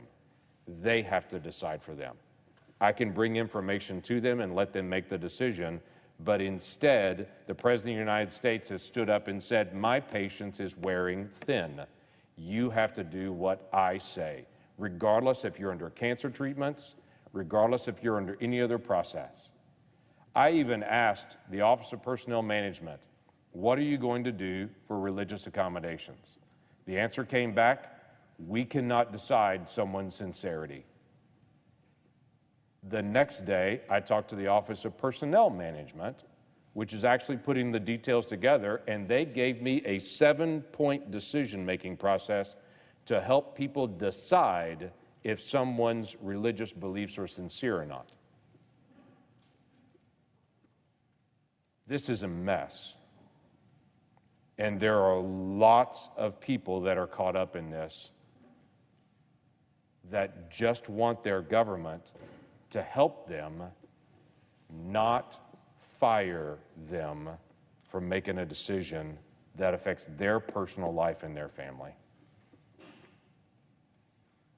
That is why I've been after this for 6 weeks since the famous "I'm losing patience" speech. For 6 weeks I have talked about this. For 6 weeks, I have made phone calls to every entity I can make phone calls, written letters, brought legislation. For 6 weeks, I've brought these issues up and said, this is the real problem that's out there. For 6 weeks, I'm not being heard on this. And there are Americans in my great state that are now having to decide if they're going to leave a career they love, serving their neighbors, or if they're going to be compelled to take a vaccine risk just because the president has said, my patient is wearing thin. Just to reinforce a simple statement about people making decisions on risks, it's interesting to me. The 1st of October, another executive order came out and said if individuals take the vaccine and they're a federal worker because of this new mandate, and they do have severe side effects from it, we'll cover them medically. That was a little reminder to some people that were hesitating of why they hesitated. Listen, why don't we go back to doing what we do as Americans? Respect each other. Encourage people to do the right thing. Incentivize. But this chaotic mandate, where you don't know if you're a federal contractor, you don't know the rules if you're a federal employee, you don't know the rules if you're under an advisory board, you don't know the rules even if you're in a state agency. And by the way, the deadlines for Moderna and Pfizer have already passed, and you still don't know the rules. They're nearing a moment of being fired, and no one even has the details yet. Please, why don't you listen to the people in your own state asking very straightforward questions? This is not about whether you should take the vaccine. This is, are you going to fire a 25-year federal employee because they disagree with you? That's what this is all about. So as if in legislative session, I ask unanimous consent that the Committee on Homeland Security and Governmental Affairs be discharged from further consideration of my bill that sets aside this executive order from the President, S. 2879, and that the Senate proceed to its immediate consideration. I further ask that the bill be considered read a third time, passed, and that the motion to reconsider be considered made, laid upon the table. Is there objection? Madam President. The junior senator from Michigan. Madam President, I reserve the right to object. My friend from Oklahoma serves as the ranking member of the Government Operations Subcommittee on the Homeland Security and Government Affairs Committee. And I sincerely appreciate that he brings a thoughtful approach to federal workforce issues, and that we frequently have the opportunity to work together to make government work more efficiently and more effective. Unfortunately, I strongly disagree with the legislation being put forward today. This proposal would roll back policies put in place to make sure that federal workers and federal contractors who are paid with taxpayer dollars are vaccinated against COVID-19. These executive orders protect not just the federal workforce all across our country, but they help protect their families and their communities.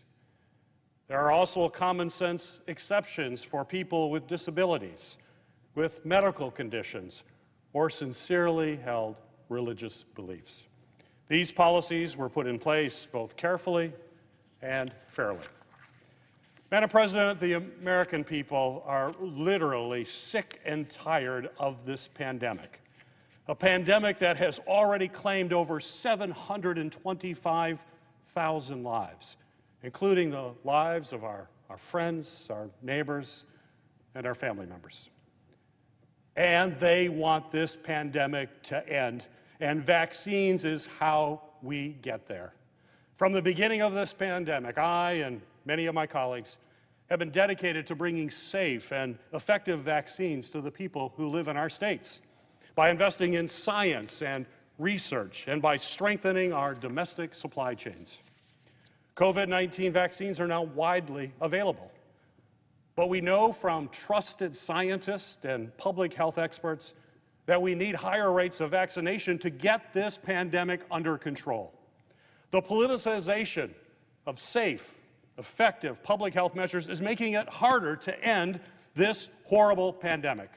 The legislation before us today would, without question, move us in the wrong direction. Madam President, I object. Objection is heard. Madam President, I understand my friend's statement from Michigan. I have to tell you, though, I wish this was rolled out in an orderly fashion. It's been 6 weeks of chaos and unanswered questions, and this federal government is about to fire thousands of federal employees because they did not bend to their will. Many federal employees that asked for a medical exemption and were told no. Literally, that brought a letter from their doctor and were told no. Individuals that asked for a religious accommodation and were told no, they will not get it. It's one thing to say it's offered, it's another thing to say it was actually extended. I would tell you from talking to people in my state, in the federal workforce, they are not getting those orderly religious accommodations, those orderly medical exemptions. They're not getting it. They're being told, no, it's a mandate. And then they're being told, you're about to lose your career, is it worth it? These are individuals literally choosing between their health and their job. By this January, I don't know how many thousands of federal employees we're going to have out of our system and how much wisdom we're going to lose out of all these agencies. But this horrible game of chicken that the president's right now playing with not only federal employees, but with people all over the country is a terrible thing to do to our economy and to individuals that are seeking the best service. It is amazing to me how many individuals served through the entire pandemic faithfully and took great risks to be able to serve their neighbors that literally the president's about to fire as their thank you. That is wrong. That is wrong. I stood last week and talked to individuals that work for American Airlines who are really concerned and frustrated, who love working with American Airlines, but are now receiving a mandate coming down on them that they are digging in and saying, I'm not going to do it. I've already had COVID. I've recovered. I have natural immunity. Why am I being asked to do this as well? And they're getting only that the president is mandating it. And we do federal work, and so it's going to be required. It's the same thing happening to packing companies, to manufacturers, to small businesses around the country. Let me just read you a story. One employee that called our office last week is currently in cancer treatment for the 4th time and is receiving an experimental treatment. She's being told that she will be terminated from her job November the 24th if she doesn't get vaccinated because the president is requiring it on everyone. That does not sound like an accommodation that's occurring because of medical accommodations. It's nice to say in D.C., talk to the people in your state what's actually happening on the ground. All this push that's happening around healthcare workers all around the country, what does that really look like? Well, we talked to an administrator of one of our nursing homes. Most of the individuals in our nursing homes, thankfully, as residents and as staff have been vaccinated, but some have had COVID and they're concerned about getting the vaccine. Whether that's rational or not, that's where they are, but they have natural immunity. This particular nursing home that we talked to, 20% of her employees have said that they will not take the vaccine. This particular nursing home in a rural area will close and expose all of those residents and their families to chaos because Biden said, I'm losing patience. It is one thing to say we need to be able to push back on this pandemic. I absolutely agree.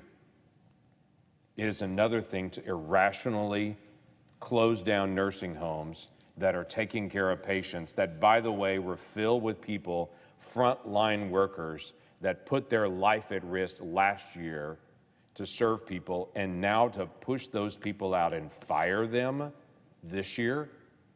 You're welcome, apparently, is what the president should be saying to them.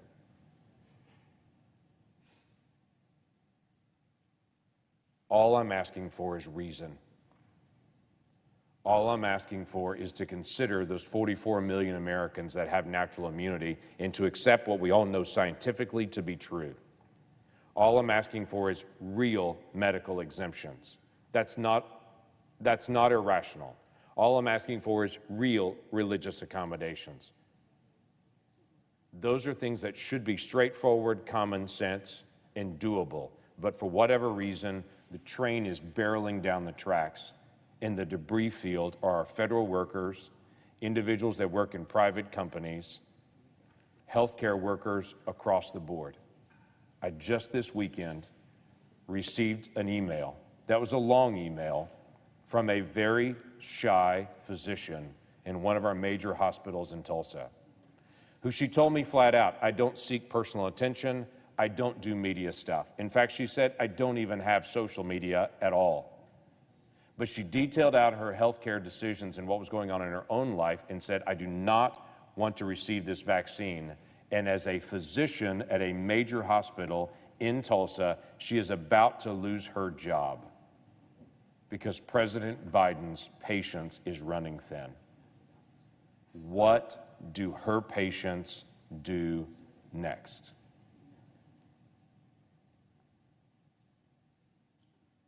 Mr. President, don't play chicken with our families. This is real to them. They do not need to lose their job because they have medical conditions, religious accommodations, or they have natural immunity. They've suffered through COVID once, and now you're going to fire them for that?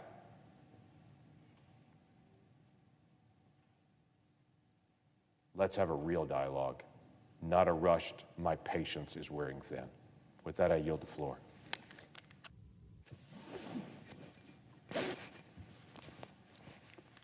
Madam President. The junior senator from Louisiana. Thank you, Madam President. I wanted to say a couple of words about a couple of friends. I really miss Mike Enzi. I'm referring, of course, to Senator Mike Enzi, our colleague who served the people of Wyoming and the people of America for 24 years in this body. We lost him a couple of months ago. I tried to get out to his beautiful state to say goodbye, and I couldn't rearrange things. And I miss him. I was thinking about Mike this morning.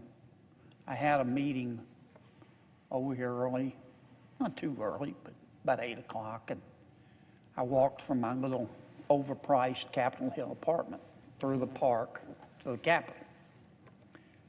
The park I'm talking about is just east of the Capitol, and Mike would always walk through the park. When he would come to vote, not always, but many times he'd leave his office and get his exercise and enjoy God's beautiful day by walking through the park. I walked with him a couple of times. Mike was so many things, but if I had to describe him in 3 words, it would be decent, smart, and one of the best fishermen I've ever known. I want to talk about the decent part and what Mike Enzi meant to me.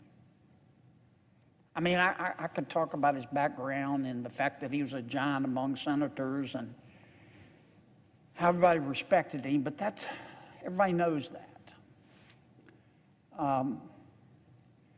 When I first got here, I think all new senators feel this way.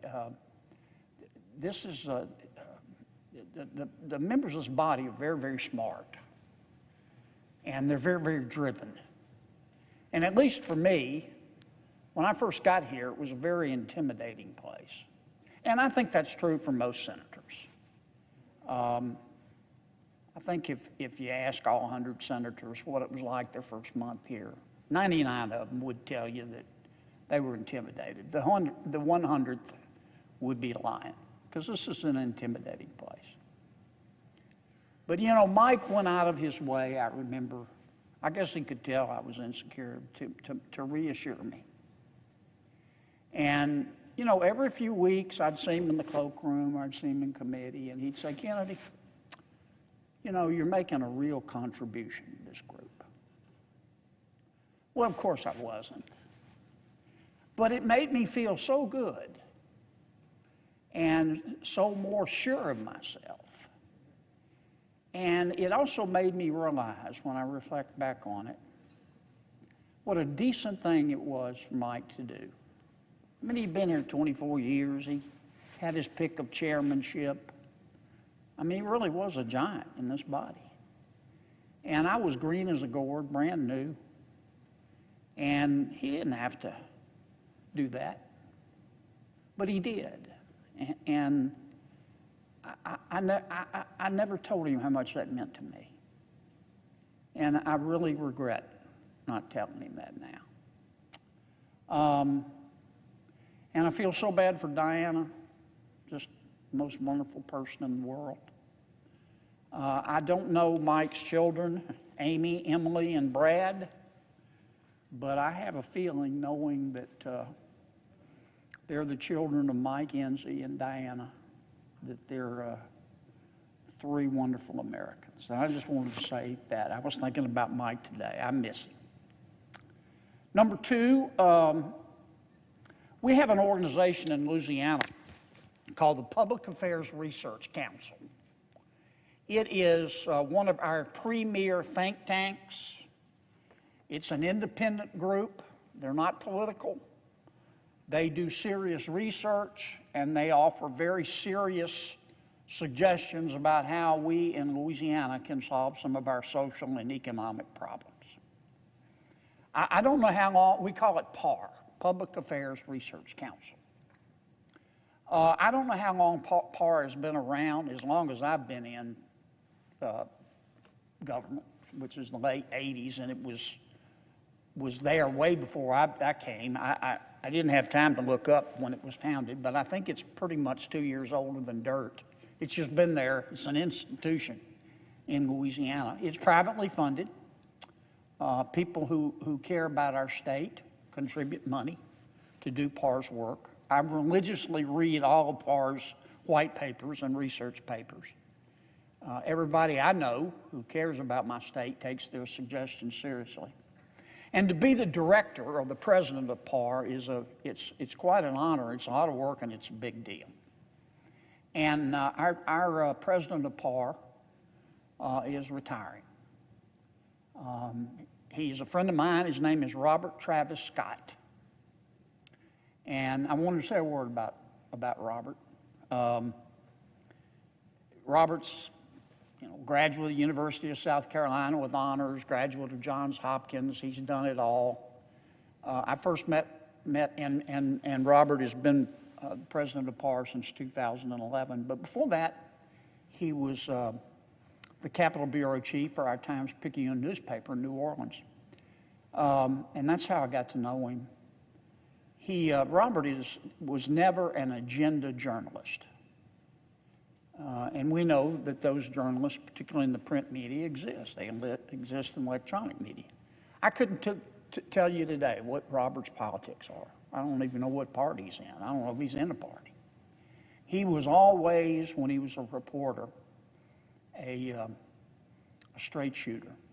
Called it like he saw it, played it straight down the middle. If he thought he ought to bust you upside the head because you did something dumb in public service, he would do it.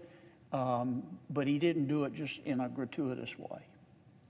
And so it was no surprise to me when PAR asked Robert to take over running the Public Affairs Research Council. And he did that. He's done it since 2011, 10 years, and they have, Robert and PAR have contributed so much to my state. His replacement is going to be a gentleman by the name of Dr. Steve Procopio, who I know as well. Steve's going to do a great job, but we're going to miss Robert. I hope he doesn't go far. And I just wanted to come say a word about my good friend Robert Travis Scott. Now, let me say one final word on a timely topic here. As you know, our body is going to soon be considering, I think, some changes to our tax code. We don't know exactly what they are.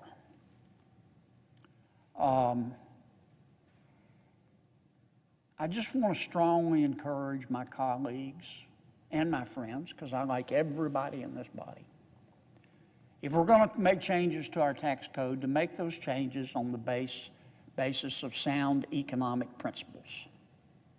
Don't make them on the basis of class warfare. Some of the proponents of some of the changes that I have seen discussed in the media, in my opinion, don't understand the complexity of the American economy. They just don't. They think of our economy as it was in primitive times, when our ancestors were hunters and gatherers. In those days, in primitive times, when our ancestors were hunters and gatherers, the only value that was created in the economy that we had was labor. It was all labor.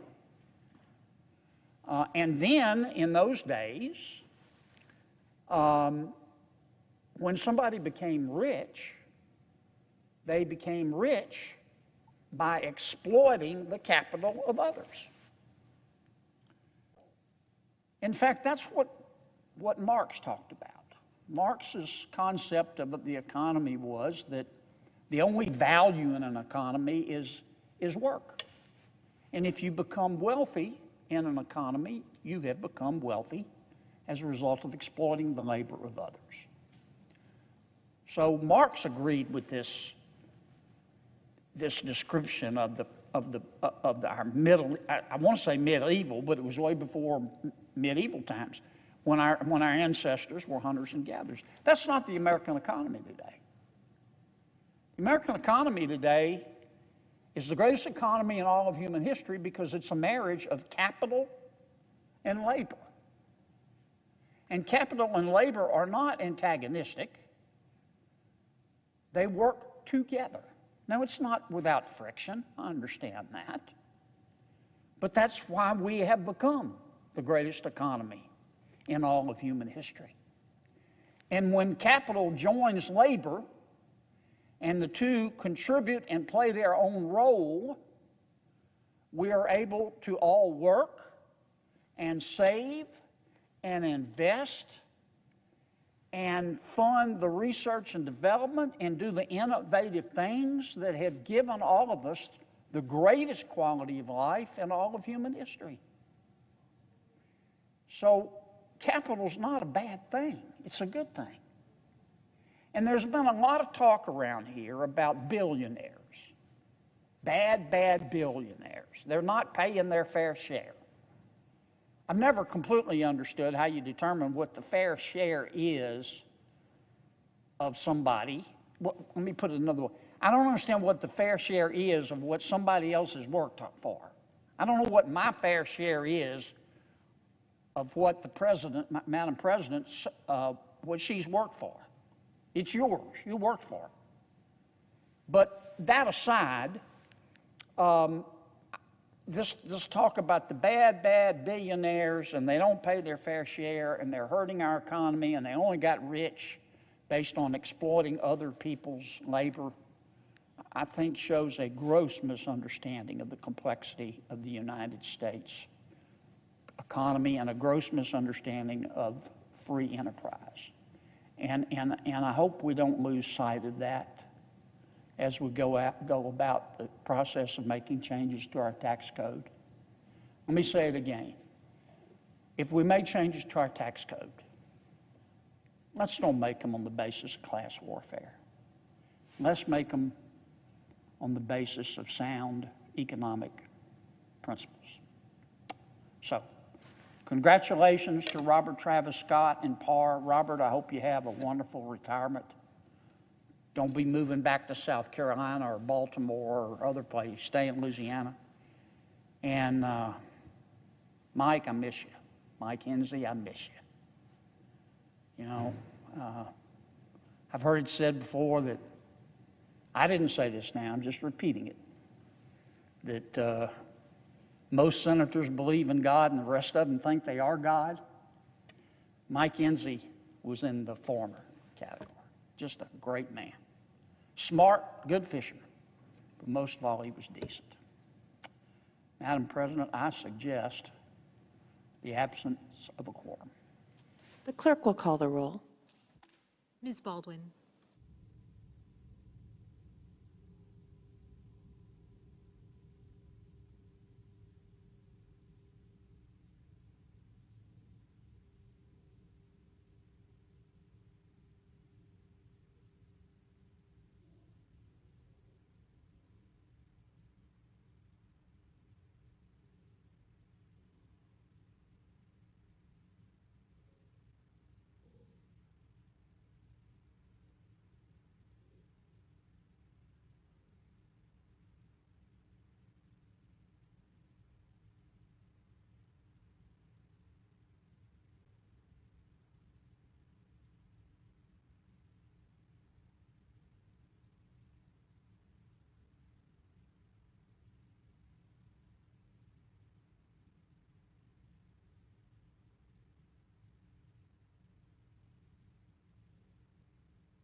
Madam President.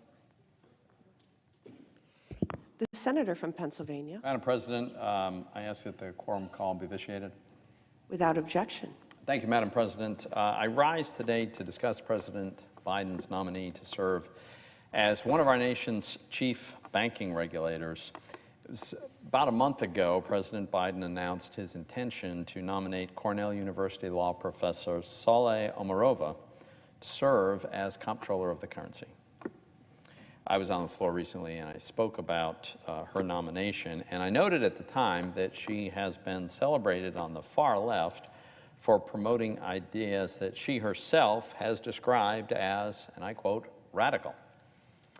It's one of the few things on which I agree with her. These are radical ideas. In fact, they are very radical ideas.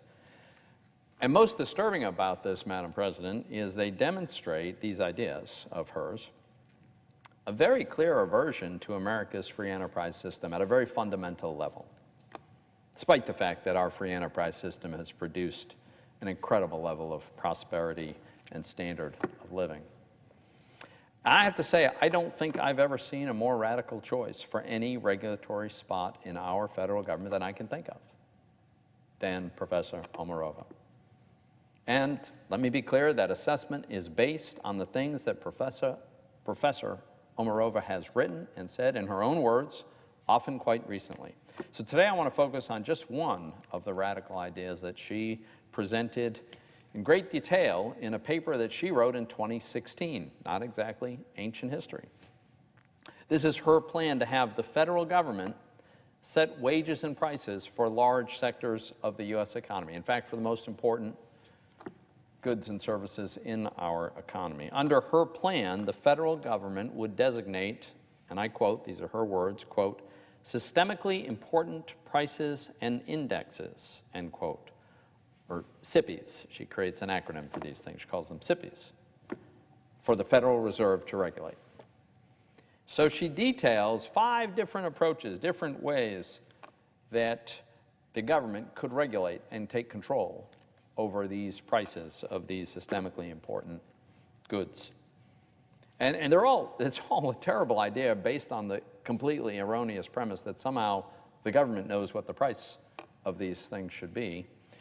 But among all of them, one that's maybe the most troubling is one that she describes here. And this is what Professor Omarova argues. She says, and I quote, "The final regulatory option we think worth considering is price maintenance, typically within some band through OMOs," end quote.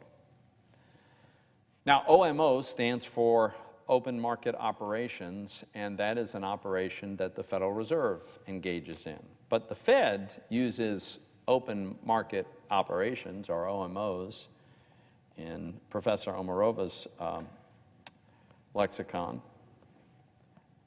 to just buy and sell securities for one purpose, and that is to manage the amount of money in the supply in the economy, to manage monetary policy, to do it by managing the supply of money. That's it. What Professor Omarova is advocating for is a radical departure from this very, very narrow and limited activity. What her plan would do is to empower the Fed, and I quote, these are her words, quote, "to buy and sell in markets with a view to keeping particular systemically important prices within particular bands thought necessary for the purposes of maintaining systemic stability." Wow. Now, what kind of prices does Professor Omarova have in mind for the Fed to control by buying and selling these commodities? Well, she tells us. She says, and I quote, "Various candidate SIPIs here come to mind. Certain sensitive commodity prices, those for widely used fuels, foodstuffs, some other raw materials, for example, constitute another class of candidates. Finally, wage or salary indices constitute yet another class of candidates," end quote. Now, here are some of the other candidates for price controls that she has in mind. I quote, "home prices, productive inputs such as energy, certain metals, and other natural resources." In other words, like all the most important commodities in America, under Professor Omarova's radical plan, it'd be the government that would set these prices rather than a free market determining how these prices should be set. The government would control everything from the size of your paycheck to the amount you pay at the grocery store for a gallon of milk or a gallon of gasoline. There's no more allocation of scarce goods based on who values them the most. The brilliance of the way that a spontaneous market allocates resources automatically to their best and highest use and enables us to have the lowest possible cost for the most possible goods. None of that, no more. We'll have a committee, it's called the Fed Open Market Committee, and they will dictate the prices that we will pay and how the resources of America will be allocated. Now, if that radical idea, if her radical idea sounds familiar, that's because it is familiar. It's been tried. It's been tried several times, repeatedly. And every single time it has failed spectacularly, time and again, in all the centrally planned economies in the world, especially the Soviet Union. In fact, Soviet efforts to control prices in their economy were so abysmal, they failed so badly that they spawned countless jokes within the Soviet Union that illustrate the folly of central planning, the inherent impossibility of central planning. One of my favorites is about a guy who walks into a store. He walks up to the shopkeeper and says, "You don't have any meat, do you?" And the shopkeeper replies, "No, we don't have any fish. It's the store next door that's the one that doesn't have any meat." So we can laugh about these things. The people living under the misery of the Soviet Union, they had a sort of gallows humor about the misery of their circumstances. But the fact is, it was this notion that a really smart committee at the center of the government could dictate the prices and the allocation of all resources. That idea is what caused the misery. Ultimately, of course, caused the collapse of the Soviet Union. This is what happens anywhere where governments try to control what should be left to the free men and women in terms of allocating resources. Government-run economies, like the very one that Professor Omarova is proposing, they don't work. And let me stress a point that I've made before about Professor Omarova. The fact that she was born and raised in the Soviet Union has absolutely nothing to do with whether or not the Senate should confirm her to run a major financial agency. There are some unbelievably wonderful, successful, patriotic, terrific American citizens who had the misfortune of growing up behind the Iron Curtain. That has nothing to do with whether or not she's qualified for this job. It's her advocacy for the policies that in disturbing ways resemble those of the Soviet Union. That's what should inform our judgment about whether this person should be the chief regulator of the nation's federally chartered banks. Now, Professor Omarova would likely argue that her centrally planned economy would be different. That's always the case. This time we'll get socialism right. As her paper notes, the Fed does already use open market operations to implement monetary policy. That's true. So why not let the Fed use a similar mechanism to set and maintain stable prices for all kinds of important assets? Well, the answer is simple. Making decisions about what individual, maybe dozens, maybe hundreds of individual assets across something as complex as an entire economy, what they should cost, how they should be allocated, that is an impossibly complex endeavor. There is no technocrat, no bureau, no committee, no agency. There is no entity that can figure that out. It's the organic decisions, individual decisions of millions of free people that spontaneously create the allocation that maximizes the well-being of the people of a free society. And by the way, there's a pretty strong case to be made that the government doesn't do such a great job on monetary policy either.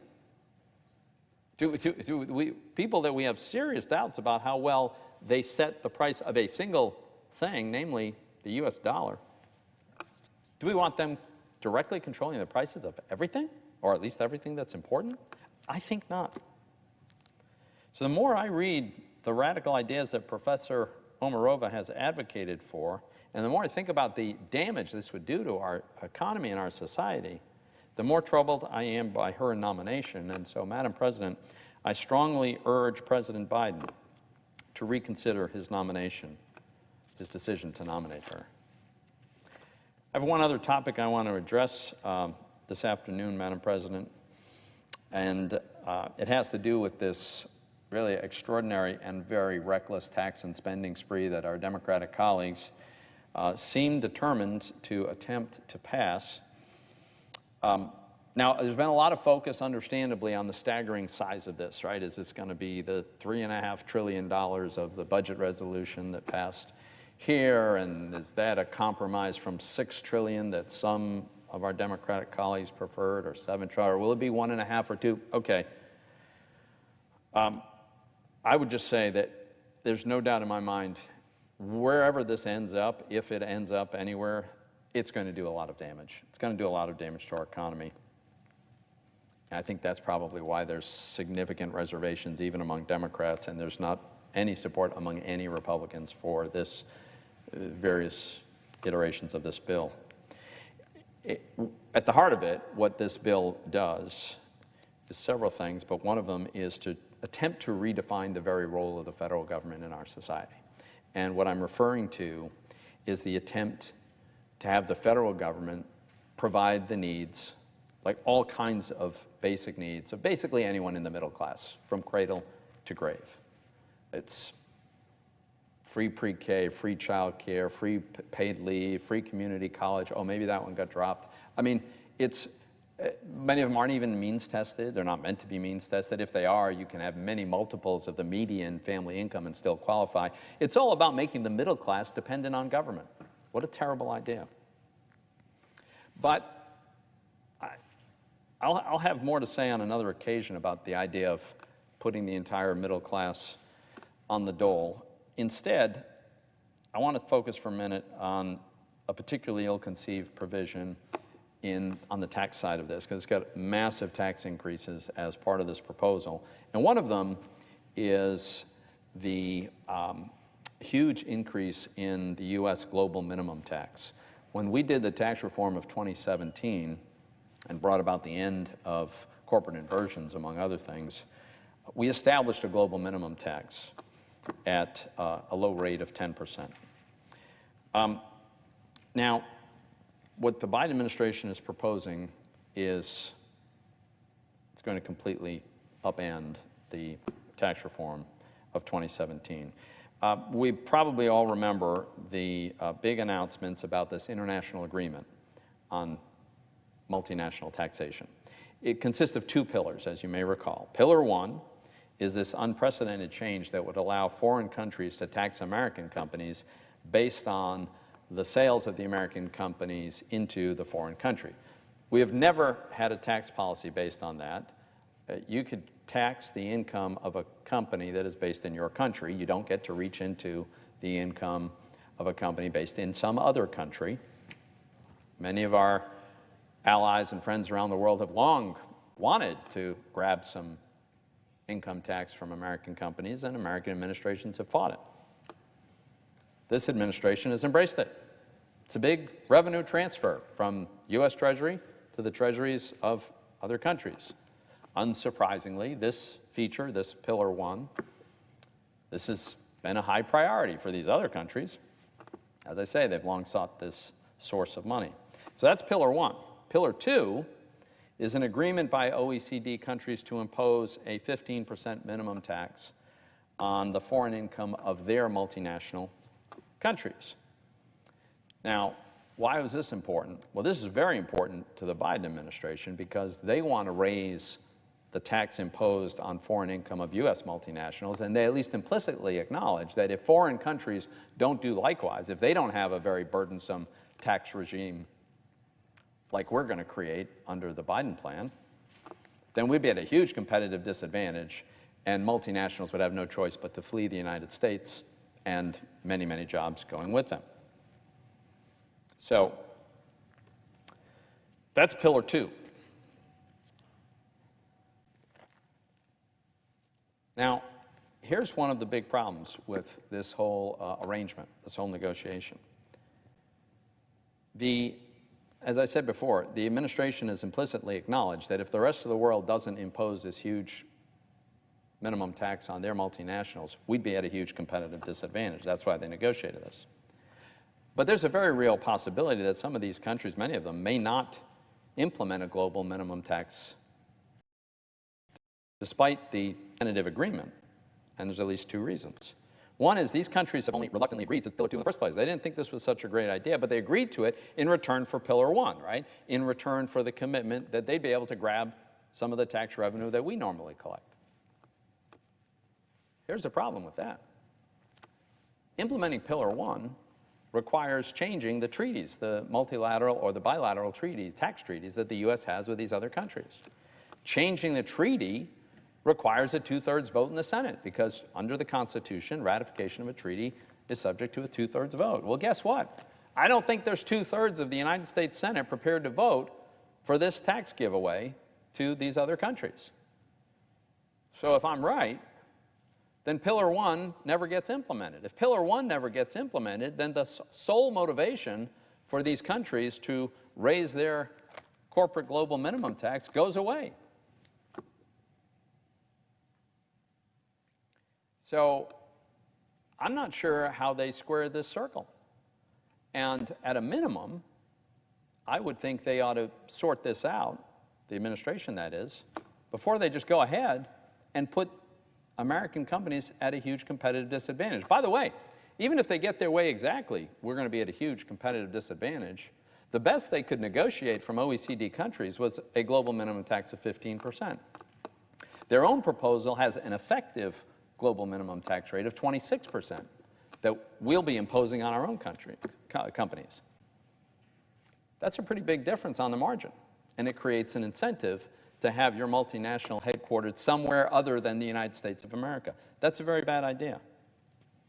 So I think there's a very substantial risk that when the administration gets wrapped around the axle because they're finding they can't get the 2/3 majority in the Senate for us to inflict this wound on ourselves, on our own economy, well, the rest of the world's going to rethink raising their minimum tax. And yet, our Democratic colleagues seem determined to move ahead with this huge tax increase and all this spending. And who knows? Maybe it passes any day now. But let me be clear, this is a destructive tax increase. It will hurt American workers, make the U.S. a less competitive place to do business, whether or not the rest of the world follows suit. And so I would just urge my colleagues, don't do this damage. I don't know what people think they're fixing. In 2019, just 1 year after the full implementation of our tax reform, we had the best economy of my lifetime. There was an end to corporate inversions. There was an economic boom. We had record low unemployment rate, all-time record low unemployment for African Americans, Asian Americans, Hispanic Americans, women. Workforce participation rate was at multi-decade highs.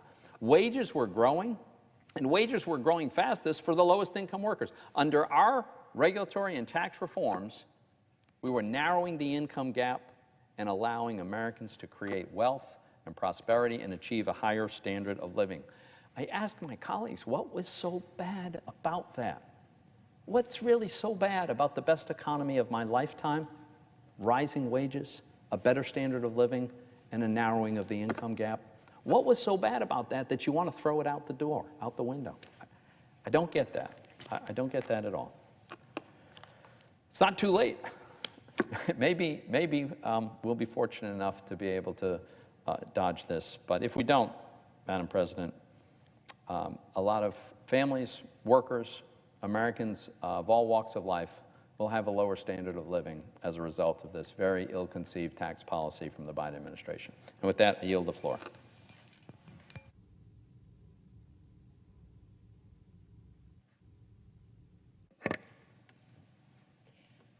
Madam President.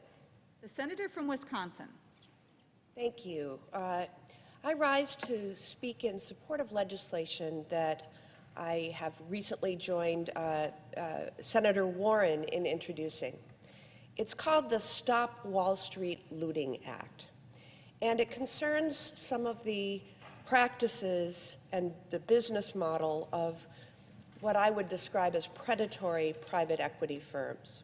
Now, before I dive into the details, I want to say that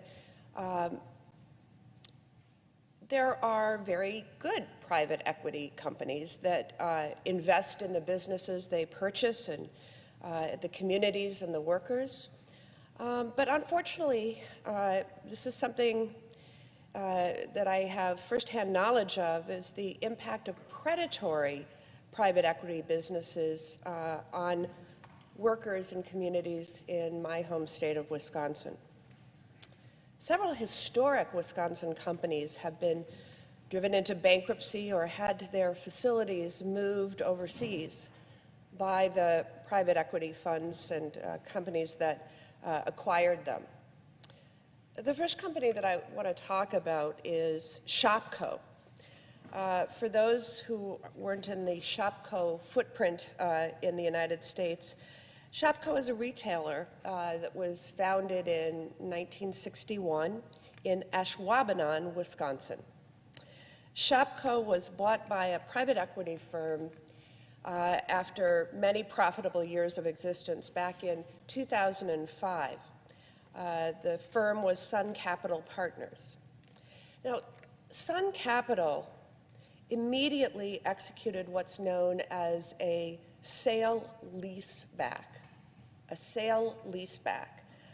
textbook private equity maneuver in which the fund sells the company's real estate right out from under it.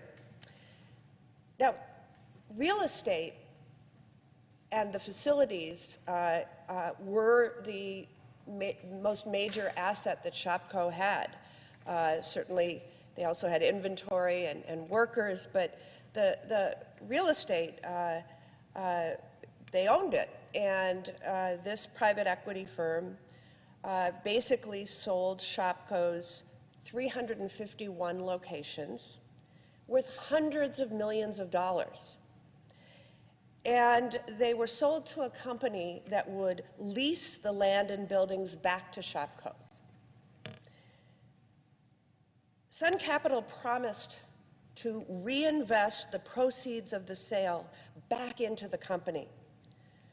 But instead, it paid out cash to itself in the form of dividends and management fees. Not only was Shopko prevented from using its cash to reinvest, it was also loaded up with $200 million more in additional debt to fund even more payouts to Sun Capital executives. After years of being starved of investment, Shopko was forced into bankruptcy and liquidation in 2019. 3,000 Wisconsin workers were promised severance pay in exchange for working through the company's final days. I mean, if you can think about that, you have a retail store, you don't want everybody to, the day they find out that that store is ultimately going to close, to go out and find other jobs, or you don't have the way to wind down your business. So they were promised severance pay in exchange for working through the company's final days. But when the time came to pay the workers, Sun Capital said it didn't have any money. When I met with these Shopko workers, I remember meeting Christy Van Beckham, and she said to me, I always felt proud to work at Shopko because it was a Wisconsin-based company and it invested a lot in the community. But I saw how Sun Capital sold off Shopko's properties and literally destroyed the company, all for their own benefit. They made millions while I didn't even get the severance I was promised, she told me. Sun Capital ran a company we loved into the ground. More recently, I visited with workers at Huffcore, a company that has operated in Janesville, Wisconsin for over 120 years. In 2017, the manufacturer was acquired by a private equity firm called Open Gate Capital. Wisconsinites are sadly already familiar with Open Gate. This is an LA-based private equity fund that bankrupted another Wisconsin firm, Golden Guernsey Dairy, back in 2013, only 2 years after acquiring it, laying off hundreds of workers in Waukesha, Wisconsin. Dairy workers showed up one day to find the doors locked. They were given no notice of their layoff, and they had to fight Open Gate for 8 years just to get their back pay. This past summer, Open Gate notified the 166 workers at Huffcore that their jobs would be terminated, and the workers soon learned that the manufacturing operations would be moved to Monterrey, Mexico. When I visited with the workers this summer, I learned from Michelle, who had worked for Huffcore for 23 years. She told me she is anxious about what training she might need to get another job that will pay what she earned at Huffcore. And then I also heard from Jesse. He was diagnosed with cancer 2 years ago, and he depends upon the health benefit provided by Huffcore for his treatment. These workers had great benefits because of their representation by the Communication Workers of America Union and because of their employment at Huffcore. But they were left with an uncertain future because Open Gate has decided to move their jobs to Mexico. These stories illustrate the devastation that the predatory private equity business model has wrought on my state. These workers deserve better. We need to rip up private equity's predatory playbook that enriches looters but leaves workers with nothing but pink slips. I was proud to work with Senator Warren to introduce the aptly named Stop Wall Street Looting Act. This legislation will prevent private equity firms from enriching themselves by starving businesses of investment and running them into bankruptcy or shipping their jobs overseas. This bold reform will help rewrite the rules of our economy and protect workers from the predatory practices so that we can start rewarding hard work, not just wealth. Thank you for the opportunity to share the stories from my state, and I look forward to working to pass this important legislation. And with that, I yield back. Madam President. Senator from Wyoming. Thank you, Madam President. Madam President, I come to the floor today to talk about America's education system. Now, as a result of the pandemic, parents have had a front row seat to their kids' education. Parents are now engaged with their kids' schools much more than ever before.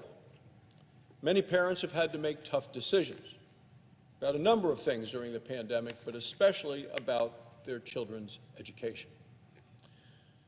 Yet parental involvement, I believe, is a good thing for kids in our schools. More parental involvement, the better. Parents deserve a say in what their kids learn and in how best to learn it. But all across America, school boards and teachers' unions and city councils have been outraged to see parents as involved as they've been. Now, many parents are furious right now.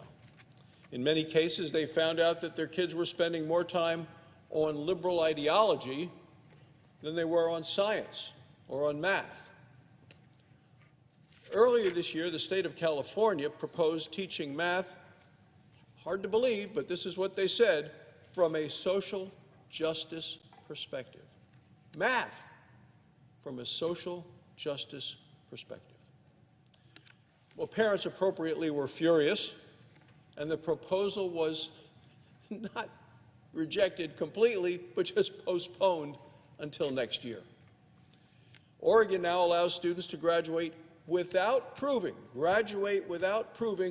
they are proficient in reading, in writing, or in math. San Francisco schools spent the entire last year closed. Yet the San Francisco School Board had spare time to propose changing the name of Abraham Lincoln High School. Kids not in school, school board plenty of time to consider and propose changing the name of Abraham Lincoln High School. Well, parents again were enraged, and this proposal was dropped. It's very obvious why so many parents all across the country are so angry right now. They work hard, they pay their taxes, and what they see day in and day out are Democrat politicians hurting their kids' future, getting in the way of the education that parents believe their children need. Last week, we saw even more proof. The Department of Education published the National Assessment of Educational Progress. It comes out every 5 years. It was time. It's the nation's report card.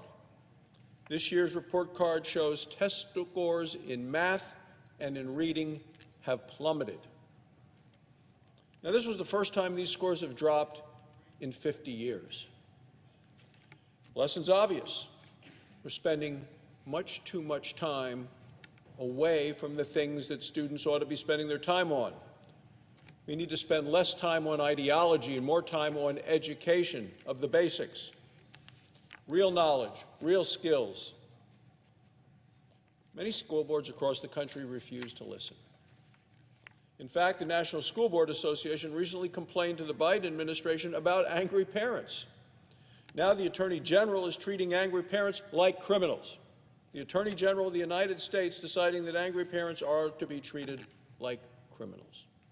Attorney General Garland has ordered federal prosecutors to work with local police to form, quote, strategies for addressing threats against school administrators, board members, teachers, and staff. The Department of Justice says it will form a task force on these alleged threats against school boards. The task force is going to include representatives from the department's criminal division, from the National Security Division, the Civil Rights Division, and federal prosecutors, as well as the FBI. Joe Biden is sending in the cavalry to school board meetings to focus on parents rather than focusing on the education that children need and deserve. He's sending the National Security Division after moms and dads because they're concerned about their children's education. After the Attorney General's order, I joined with 10 of my Republican colleagues in demanding a legal justification from Attorney General Garland. Still haven't received a response, Madam President. We have also found out that Attorney General Garland has a family member who helps schools develop left-wing curricula. Attorney General, family member, helping schools developing left-wing curricula. The Attorney General's son-in-law owns a company with millions and millions of dollars in government contracts. Contracts by the Attorney General's son-in-law. Contracts with schools all across America. Well, maybe it's a coincidence, and maybe it's not. Attorney General Garland needs to tell the American people whether this played a role in his decision to treat parents like criminals. Yet the problem is much bigger than the Attorney General of the United States. The problem is how Democrats treat and think about parents and working families. The former governor of the state of Virginia said recently, "I don't think parents should be telling schools what they can teach." This is the former governor of Virginia? I don't think parents should be telling schools what they can teach? Last month, Senator Mike Braun asked the Secretary of Education about the role of parents in education. He asked if parents were, quote, the primary stakeholder in their kids' education. Secretary Cardona said this. He said they're an important stakeholder. In other words, they're not the primary stakeholder. Parents, not the primary stakeholder. Is it any surprise that so many parents are deciding to educate their children at home? So who does the Secretary of Education think is the primary educator of our children? The union bosses, are they the primary educators of our children? Democrats act like kids are the property of the schools. And schools, of course, are the property in the minds of the Democrats of the teachers' unions. But parents have every right to be upset with what's happening in the public schools all across this nation. Parents have every right to demand real improvements. It's time for the Democrats to stop taking orders from the teachers' union, start listening to parents and to the students. Thank you, Madam President. I yield the floor.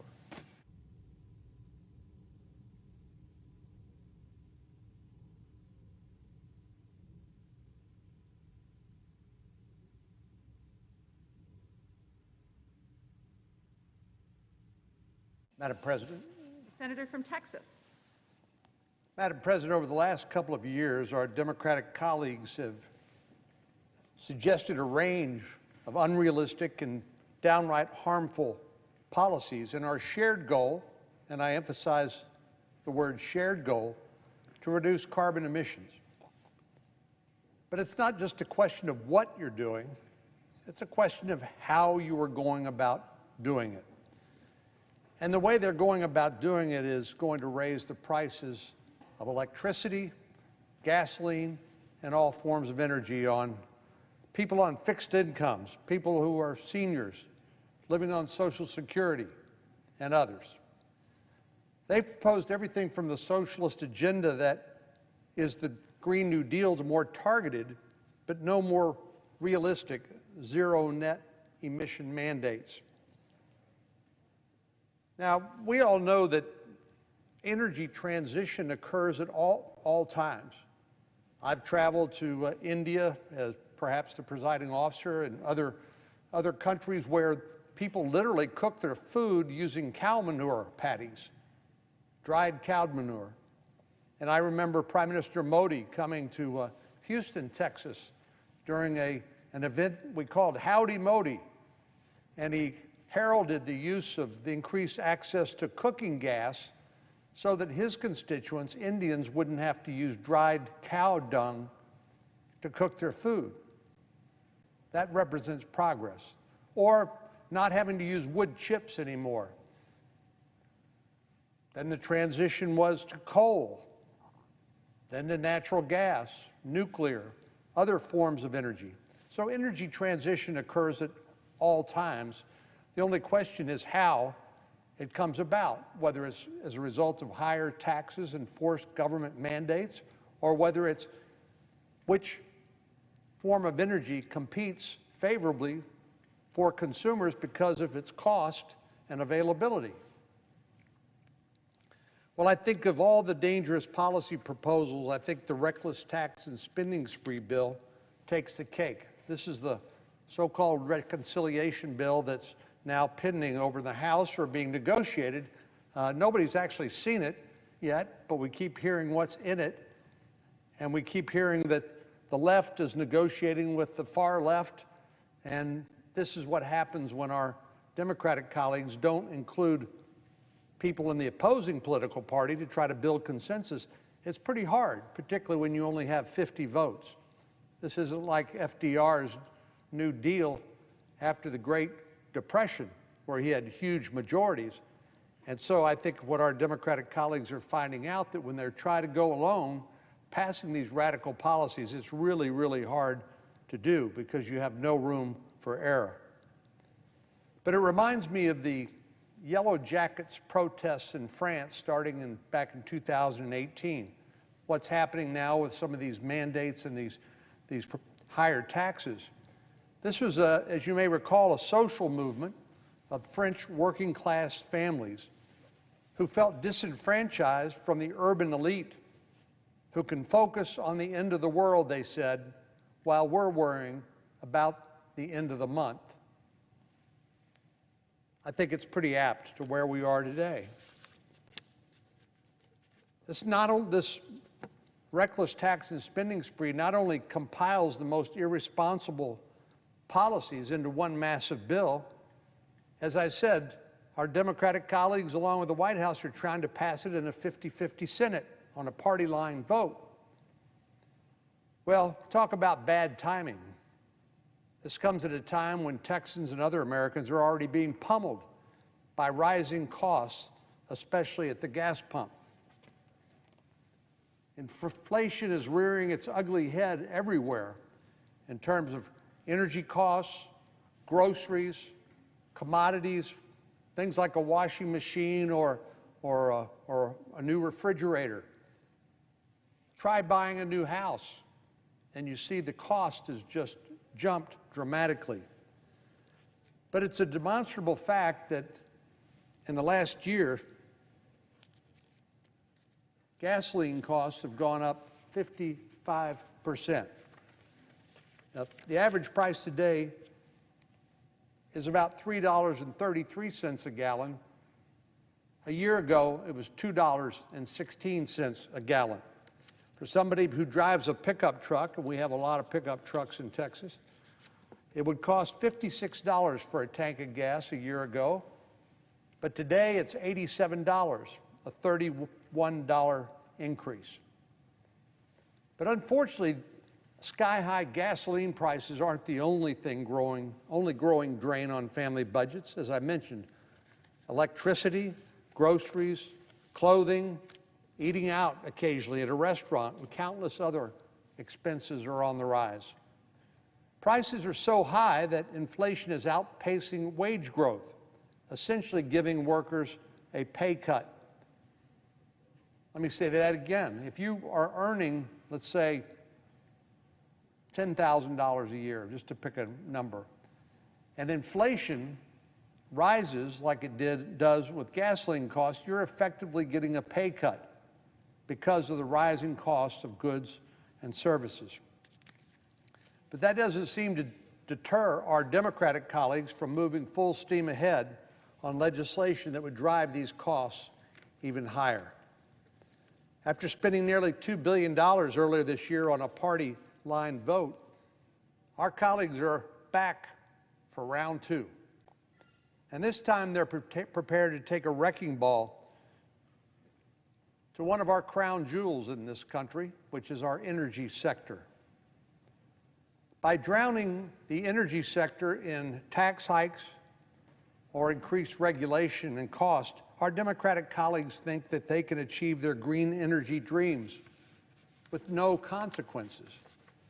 But of course, that's just a dangerous fantasy. Sort of reminds me of what I saw reported today by NPR. NPR reports that despite climate change promises, governments plan to ramp up fossil fuel production. And indeed, the president and members of this body are going to be heading to a climate conference in Glasgow, Scotland, starting on October the 31st.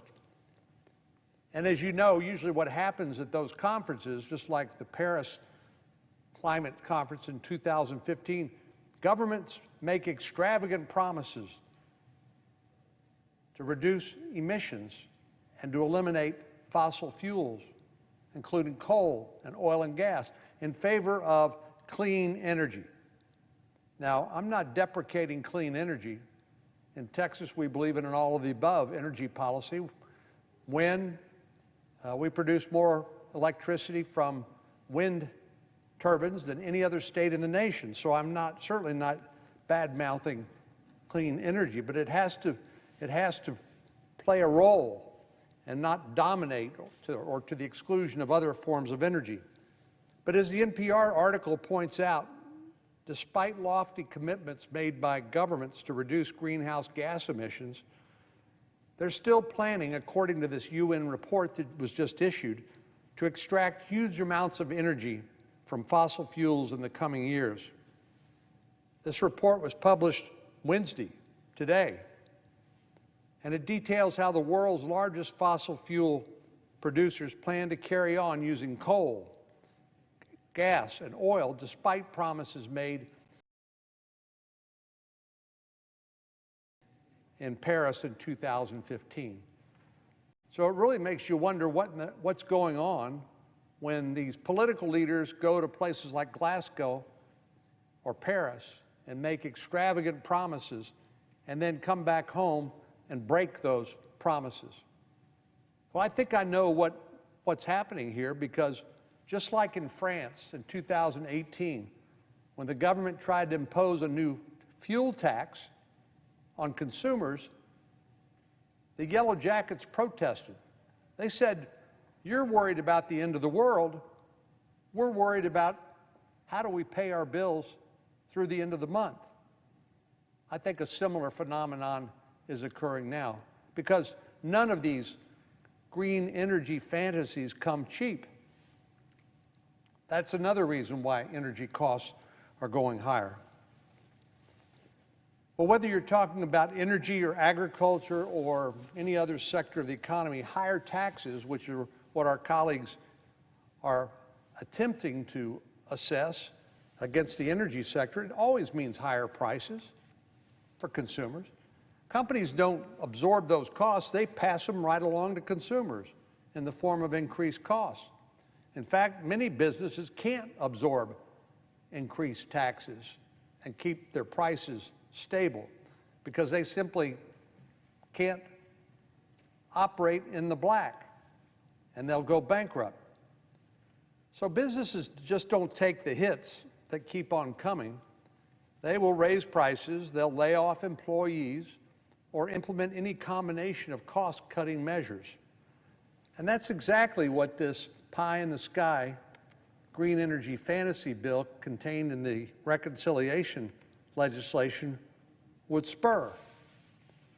This year, as I pointed out, it's already given us the highest gas prices since 2014. Now, I just did this year over year, but it's highest prices we've seen since 2014. And I have no doubt that President Biden's tax hikes will send those prices at the pump even higher. Just at a time when we're beginning to sound the alarm bells over inflation, including Democratic-leaning economists like Larry Summers, who've sounded the alarm over inflation. I'm old enough to remember when inflation was ranked about 20%. Interest rates were up almost at 20%. People had to pay huge amounts of money or borrow huge amounts of money and pay exorbitant interest rates because of inflation. We're in danger of getting back to those bad old days. The proposal our Democratic colleagues are trying to ram through Congress would increase taxes already paid by energy companies on income earned not in the United States, but globally. It also adds a new tax, the Superfund excise tax, which was eliminated 25 years ago. They want to add that back on top. Democrats want to resurrect this tax and force energy companies to pay more on every barrel of crude oil that's used in the United States. Once again, the burden won't be ultimately on the energy and chemical companies. It'll fall on consumers who are already struggling post-COVID to get back on the job and to pay the bills and provide for their family, only to be met with a kick in the teeth known as Bidenflation. The middle class won't just be footing the bill for tax hikes on companies. This is really sort of an elitist irony. The Biden reconciliation bill would force middle-class families to subsidize the purchase of electric vehicles for wealthy Americans.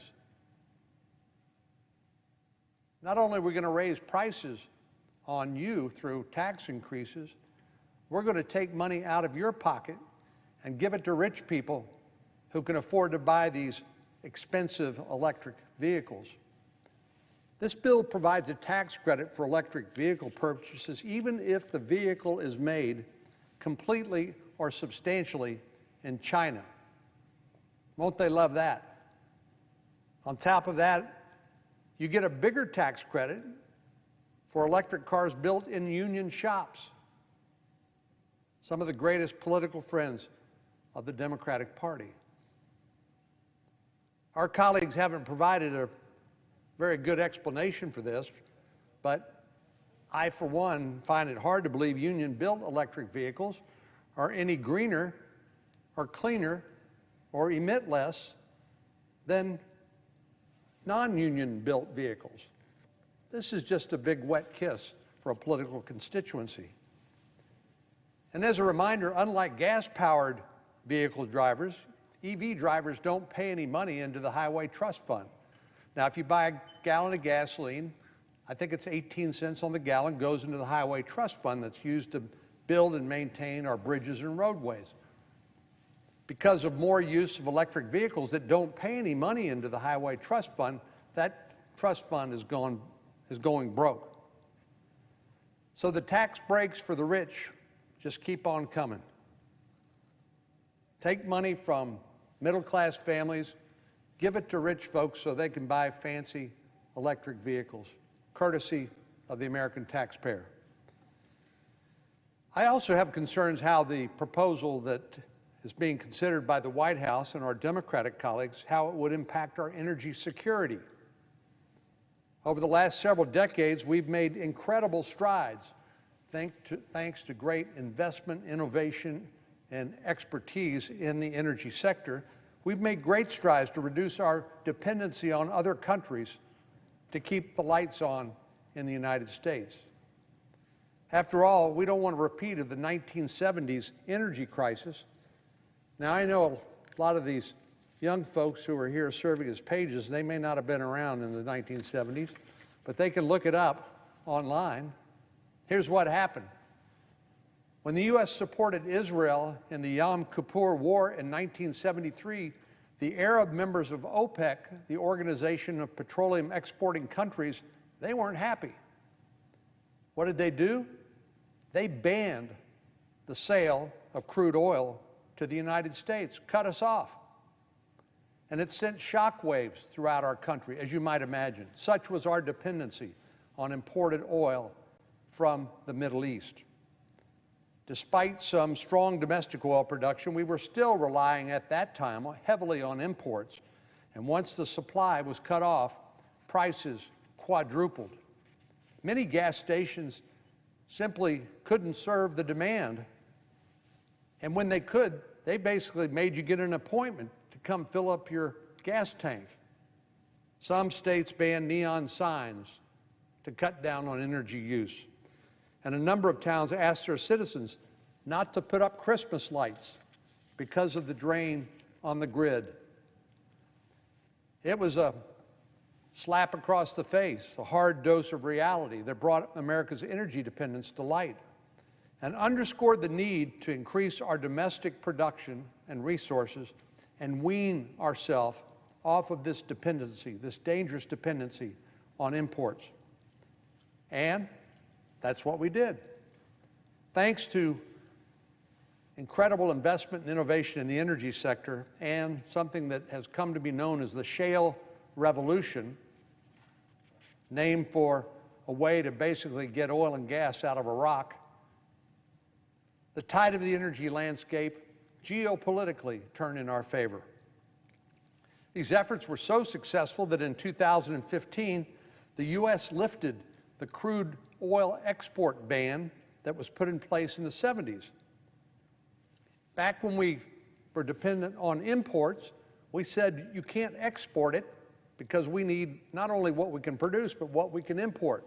We lifted that in 2015 because American energy producers were producing so much oil and gas. And in fact, rather than import energy, including natural gas, we turned around what were built originally as LNG, liquefied natural gas export terminals, and created export terminals so we could send that low-cost energy to our friends and allies around the world. But our Democratic colleagues seem to have a short-term memory problem.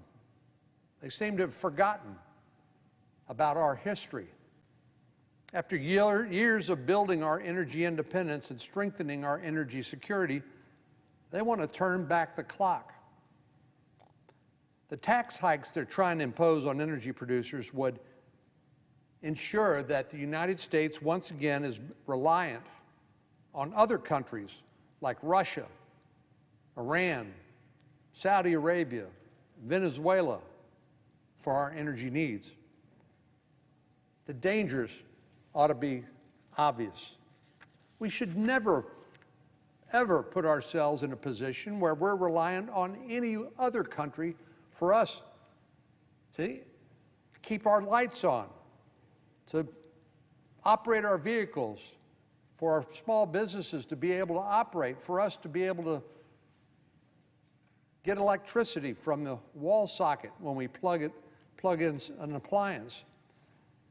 So we shouldn't be dependent on our adversaries or any other country for our energy needs when we can produce it here in America, and by exporting it to friends and allies around the world, we can actually liberate them.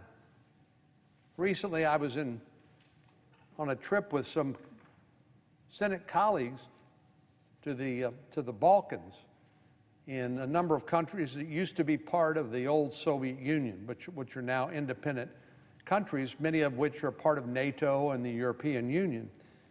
And one of the things they brought up time and time again is their desire to have a diverse source of energy, because they know that if they depend on Russian gas, that Mr. Putin could turn off the spigot and put them in mortal jeopardy. That's why it's important for us to be able to continue to export and not be dependent on imported energy ourselves. President Biden unintentionally demonstrated the hypocrisy of some of his policies earlier this year when he literally begged OPEC to increase production to bring down these prices. An American president basically shutting down American energy production and begging Russia and Saudi Arabia to please sell us the oil and gas we need so we can bring down prices at the pump. It's unbelievable.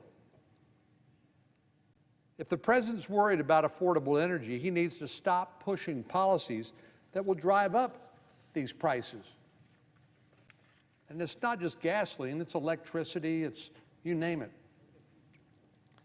Well, Texans are already facing high gas prices. Household energy bills, your utility bill is on the rise. This is not a time to make it more expensive for families to pay for the energy they need. As I mentioned, Texas has always been a proud supporter of an all-of-the-above energy strategy. We're recognized for the might of our oil and gas sector, sure, but a lot of folks don't realize we're a leader in renewable energy as well. In fact, we produce 1/4 of all of the wind energy in the United States. If we were a country, and we were once, we would be the 5th largest wind energy producer in the world. And we have no plans of stopping there. We're also making serious strides in energy innovation through cutting-edge carbon capture and storage projects. That's the answer. It's called innovation. Not more taxes, not more regulation that raise prices, but innovation. Things that literally suck carbon out of the environment. Deposited in the ground in some of these injection sites so we can actually produce more oil and gas and keep the carbon sequestered in the ground permanently. So we need to find a balance, something that's too often missing here in Washington, D.C., between conservation, production, and economic power. That balance will not be found by imposing heavy-handed regulations or taxes that drive up the costs for consumers and that benefit our adversaries. Like the rest of the reckless tax and spending spree, the cost of this energy proposal far, far exceeds its benefits. There's a better way to do this. The Biden administration has managed to compound the already unprecedented challenges facing our energy sector here in America. American energy keeps America and much of the rest of the world running, and the administration and Congress need to take action to support a strong post-pandemic recovery and not get in the way. Madam President, I yield the floor.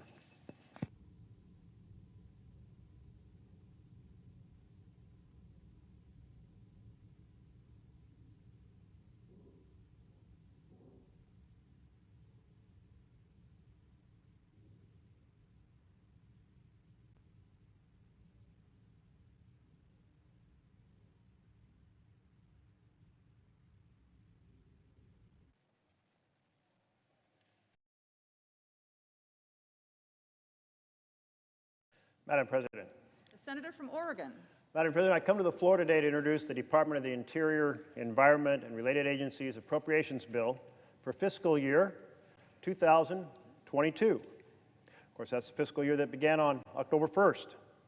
Like my colleagues on the Appropriations Committee, I'm thrilled about the great work that's been done over many months to craft spending bills that lift up the ideals of our country and put the needs of workers and families ahead of the desires of special interests.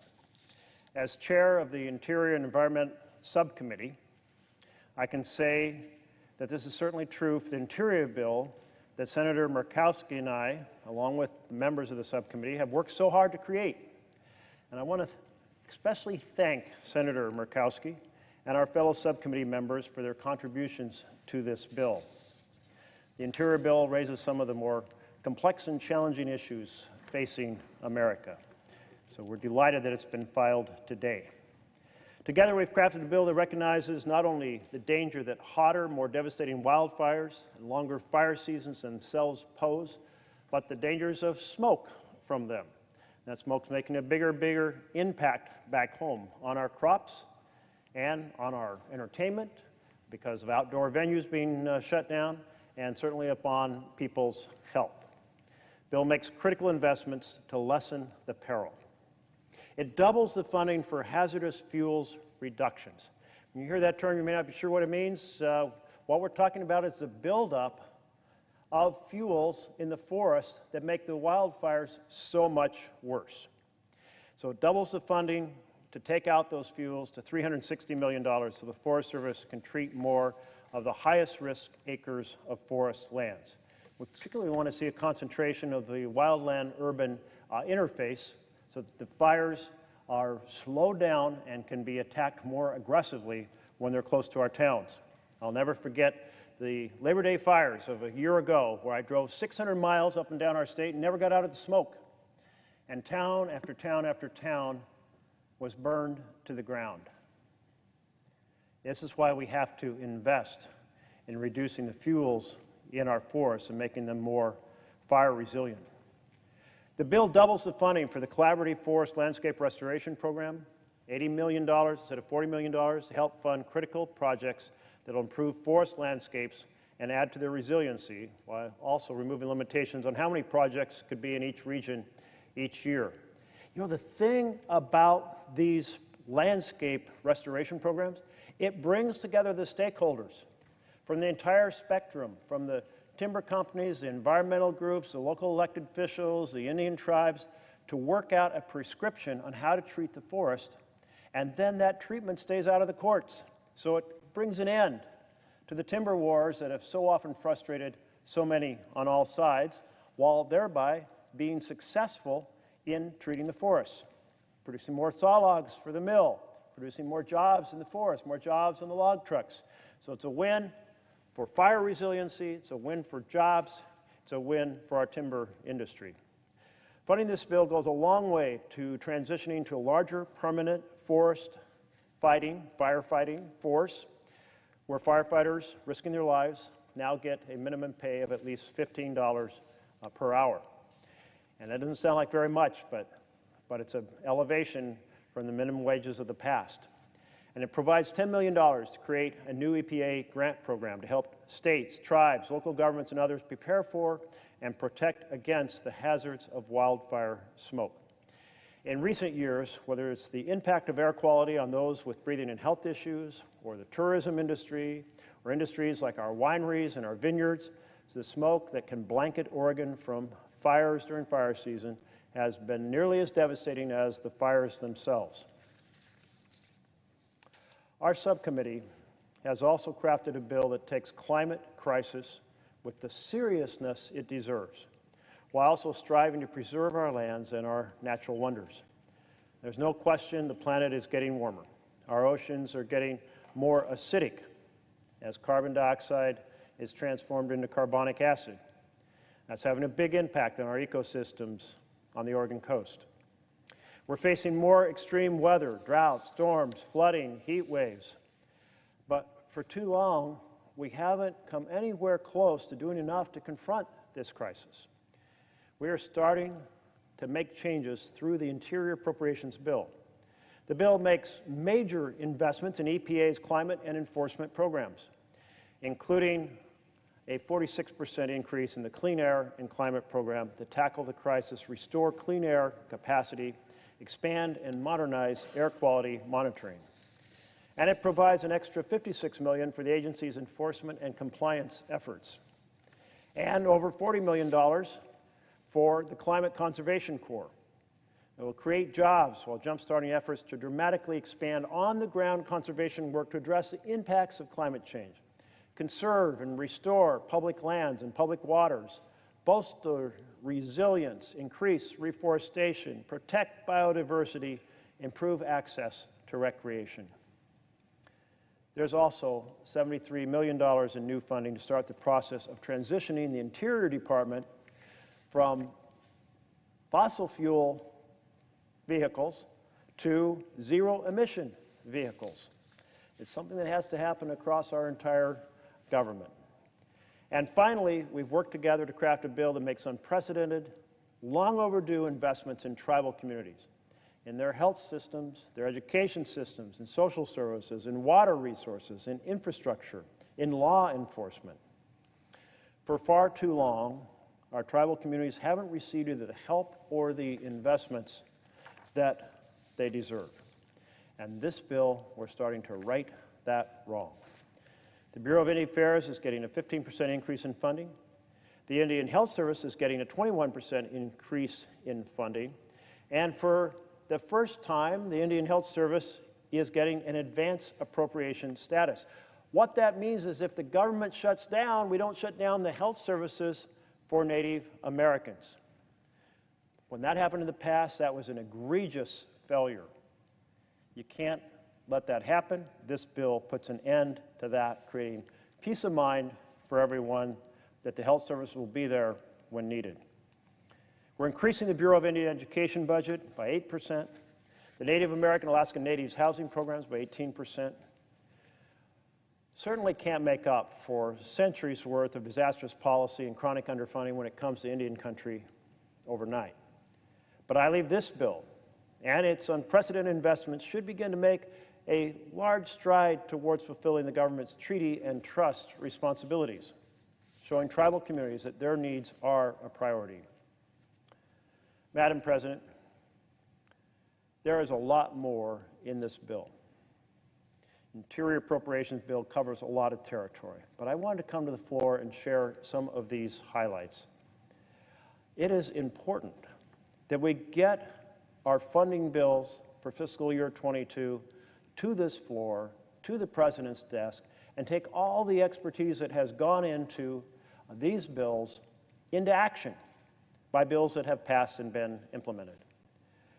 I want to provide a sense for all my colleagues of the real investments that these bills are making in our nation, the kind of investments we need to make to ensure strong foundations for families, for communities, for our nations to thrive in the years ahead. I'm grateful for the countless hours of hard work from the members and, very importantly, from the staff who put these bills together, raising the salient issues, helping to communicate between the Republican side and the Democratic side and the House side and the Senate side and expertise from the executive branch The staff work that goes into a bill like this is enormous. So, thank you to the staff teams on both the majority and minority side, without whom this bill would not exist. On my team, we have Melissa Zimmerman, Ryan Hunt, Anthony Cedillo, and Martha Roberts. And on Ranking Member Murkowski's team, Emmy Lesofsky, Nana McCoy, and Lucas Agnew. To each and every one of them, thank you for your tireless efforts. And I must say that the Republican and Democratic team members work so well together on the complex and difficult issues involved in the Interior bill. So I salute them for forging that effort to have a very professional analysis and attitude as we work to solve the challenges facing America. I look forward to joining with all of my colleagues in the chamber in passing this bill and the other appropriation bills that will put America on a path to a much better future. Thank you, Madam President.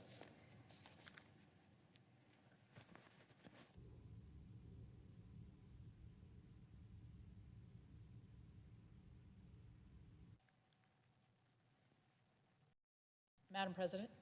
The Senator from West Virginia. Thank you, Madam President. I rise today to take a step back, really, and evaluate the real-life impacts of President Biden's policies. As every incoming administration does, promises were made to the American people. That's not surprising. But one of President Biden's first promises was to unite the American people. But as we've seen too often here, he has chosen a path that follows the lead of the Democrat leadership of the House and Senate, which is really a solitary path instead of a path of unity. So it's fair to ask, has that agenda resulted in a better life for working families? Has it made us more prosperous, more secure? Has it made us safer? Well, let's take a look. We can start with what is in top of mind of all our folks across the country, and that is the rising price of everyday goods and services. Every day, men and women go to work, take their kids to school, expecting the predictability that filling up their car will cost a certain amount, or that trip to the grocery store will be in the same range. And what do they find? Well, thanks to inflation, fueled in part by excessive government spending to the tune of trillions of dollars, and I'm afraid we haven't seen the end of it, Americans are paying higher prices for many of the things they just can't do without. Over the past year, consumer prices have risen 5.4%, the largest one-year jump in 13 years. So, if you're saving up to buy a new or used car or truck, keep saving, because it costs more under President Biden. Headed out to the grocery store? Prepare to see larger numbers at the bottom of your receipt, thanks to President Biden. Making monthly rent payments? If it seems higher than last year, that's because it is. The national median rent went up 17% since President Biden took office. Well, those numbers don't lie. People see them every day in their bank accounts, in their checkbooks, and in the strain of trying to make those things work. These are the real-life consequences of misguided economic policies from the left. And unfortunately, for working-class Americans, it means the only thing we've built back better is the return to soaring inflation and economic misery that many of us remember from the Jimmy Carter years. Those years also remind us of another problem facing every family, as I mentioned before. That is the rising cost of gas. The digits on the gas pump, they tick up faster and faster every time you fill up. And it isn't because our tanks have gotten bigger, that's for sure. In West Virginia, the average cost of gas compared to this time last year is more than $1 a gallon. So, not only are those trips to the grocery store more expensive, it costs more to get to the grocery store. The White House has insisted that they're working on it, and on behalf of everyone in my state who drives to work, drops their kids off at school, and hops in the car to visit their families, I sure hope they are. At the same time, it's important to note that on President Biden's first day of office, he told us that all we needed to know about his energy policy, and that would be America Last. One of his first acts as president was to cancel the Keystone XL pipeline, costing thousands of American jobs, union jobs, claiming that it had to be done to combat climate change.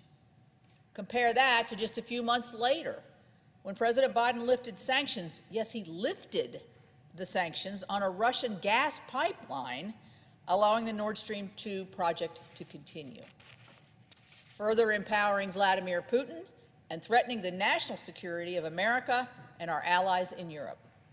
These are just a few of the backwards moves by this White House that have left us really scratching our heads. And it's only been compounded by executive action and regulations aimed at stifling the production of energy here in this country. We remember the effects, I certainly do in West Virginia, the effects of this playbook as it originally was created during the Obama years. It's just a shame that this administration doesn't remember that. And again, all of this is hitting the consumer, American consumer, hard, right as we are approaching our winter months.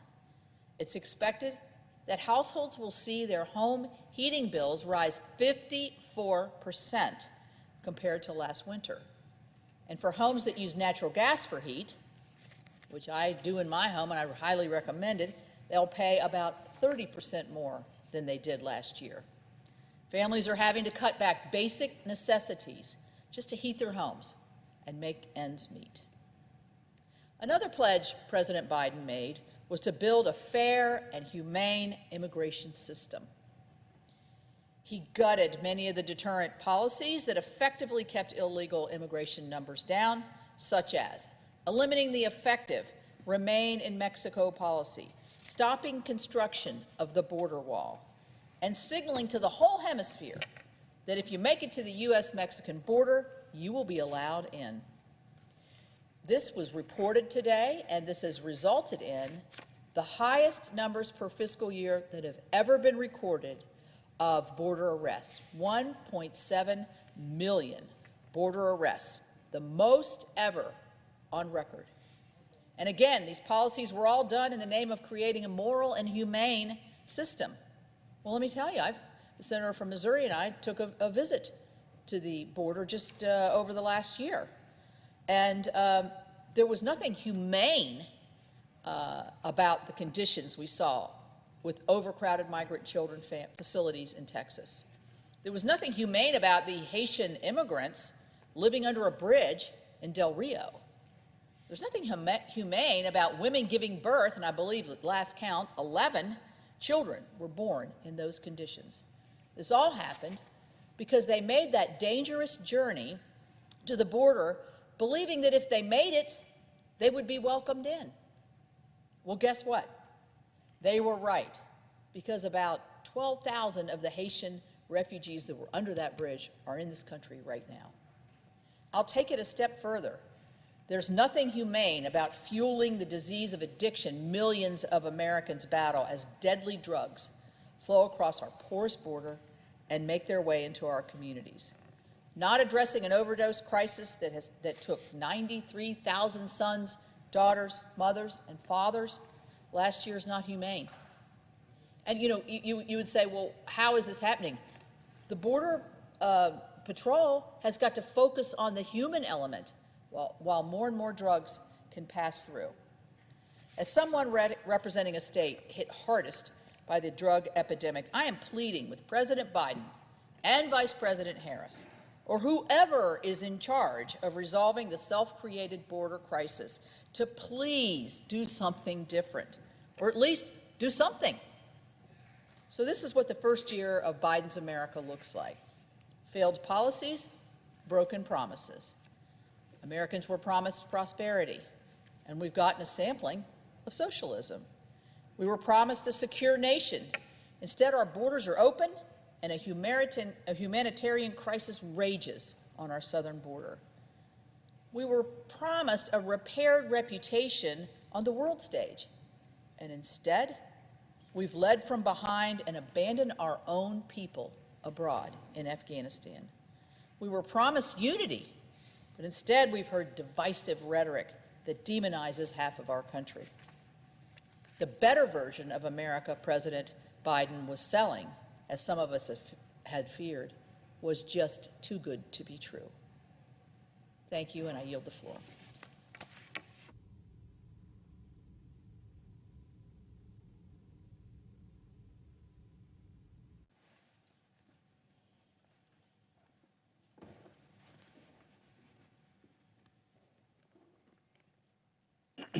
Madam President. Senator from Missouri. Well, Madam President, in just a few short months this year, we've seen a long list of problems develop in the country. Some of them, my good friend, the senator from West Virginia, just talked about, but they range from inflation and debt, the hiring crisis, to major disruptions in the supply chain. When I was home in Missouri last week meeting with all kinds of employers and all kinds of businesses, big and small, everybody, we can't find workers, we can't get the supplies we need, and we can't keep up with inflation. What's astonishing to me is that Democrats continue to move forward with their $3.5 billion or $1 trillion reckless tax and spending spree. And you know, it's easy to take that number and just reduce the length of time you're going to try out all these new policies. And we're going to have to talk about that because that's going to be a big mistake. In fact, the $3.5 trillion reckless tax and spending spree, I think easily, if you extend all of the policies through the whole 10 years, becomes a $5 trillion reckless tax and spending spree. If you reduce the policies, it's pretty easy to get it to $2 trillion. But if you reduce the policies by just saying instead of 10 years, we're going to have this policy for 3 years, and instead of 5 years, we're going to have this policy for 1 year, all you've done is put future Congresses in a place where, frankly, Democrats would hope they can't say no. After a year of the program, they can't say no to the second year of the program, or after 3 years of the program, they can't say no. I wouldn't take a whole lot of solace in the idea that we're going to reduce the number unless we look at the policies behind the number. Now, some of my colleagues and some of our colleagues, Madam President, on the other side of the aisle, the side of the aisle that the presiding officer would be sitting on now, the majority side of the aisle, have jumped headlong into this on the most part, but some of our colleagues have really raised some important questions. For instance, one senator said recently that expanding social programs while ignoring the millions of open jobs, this is that senator's quote, will only feed a dysfunction that could weaken our economic recovery. And of course, that's exactly right. Businesses across the country are trying to hire workers for the more than 10 million job openings. Half the small businesses say they have jobs that they struggle to fill. 1/2 of all small businesses. I was in Farmington, Missouri one day last week, and somebody at that round table said, I used to say we need to do whatever it takes to get skilled labor, and then occasionally I would say we need to do whatever it takes to get part-time labor. Now I'm saying we need to do whatever it takes to get labor because they can't fill the jobs they have. What I was hearing all over our state, and I think every senator in this body is hearing the same thing, which is that people can't find the people they need to do the work. Part of the reason that there are empty store shelves, can't get people to keep those store shelves stocked, but part of the reason is that they can't get things to the stores to put on the shelves. Everything from shipyards to trucking routes to supply chains aren't working the way they should right now, and largely it's because they don't have the help they need to have. Now, I'm all for looking at our long-term supply chain needs, bringing things closer to our shores when we can do that, but that's not the problem right now. The problem right now is we can't get the things that come to our country to the places that they need to go, nor the things that are made in our country to the places they need to go. Businesses are trying to keep up with worker demand, but worker shortage is making that impossible. Expanding and creating government pay, government handouts, I think one of our colleagues on the Democrat side has referred to them, if they're not connected to need or to work, doesn't make sense. We all want to help people who are in need, but we all want to do that in a rational way. Another Democratic senator pointed out the danger of all this extra work spending, extra government spending the president wants is going to really drive up inflation. And that's also correct. You can't put hundreds of billions of dollars into the economy and not have that drive up inflation. If people have money that they wouldn't have otherwise, particularly money we had to borrow to get there, or money we had to take out of the functioning economy to get there, that money gets spent, but not in the way that you'd want it to be spent to grow an economy and do the best things for individuals and families. The big spending spree really began in March with a totally partisan, one side of the aisle only, $2 trillion so-called COVID-19 relief law. But frankly, it was a recovery plan when a recovery was well underway. I think the recovery plan slowed down the recovery. It made it less likely that people would get back to work. It made it more likely that people would have money to spend that they wouldn't have otherwise and drive inflation. The expert opinion of economists on both sides of the aisle who said that what was done in March of this year would assure inflation would rise. It's exactly the same thing they're saying about the bill that's being debated right now. It's already happened, and it is happening. Americans are paying more for everything from groceries to gasoline to a big purpose like a new car or even a used car is selling at a new sudden premium. Consumer prices have jumped 5.4% from 1 year ago. That's not the kind of thing that does anything to help families. In fact, according to Moody's Analytics, a family earning the average income of about $70,000 is spending an extra $175 a month on food, fuel, and housing because of what that article referred to as President Biden's inflation. The White House Chief of Staff the other day, when asked about inflation, said, well, inflation was really a, quote, high class, end quote, problem. I'm not exactly sure what a high class problem means. If it means it's a big problem, that's right. If it means, as I think it means, it's a problem that only wealthy Americans have to deal with, that couldn't be right. It's not a upper class problem or a high income problem. It's a problem that hits low income households the hardest.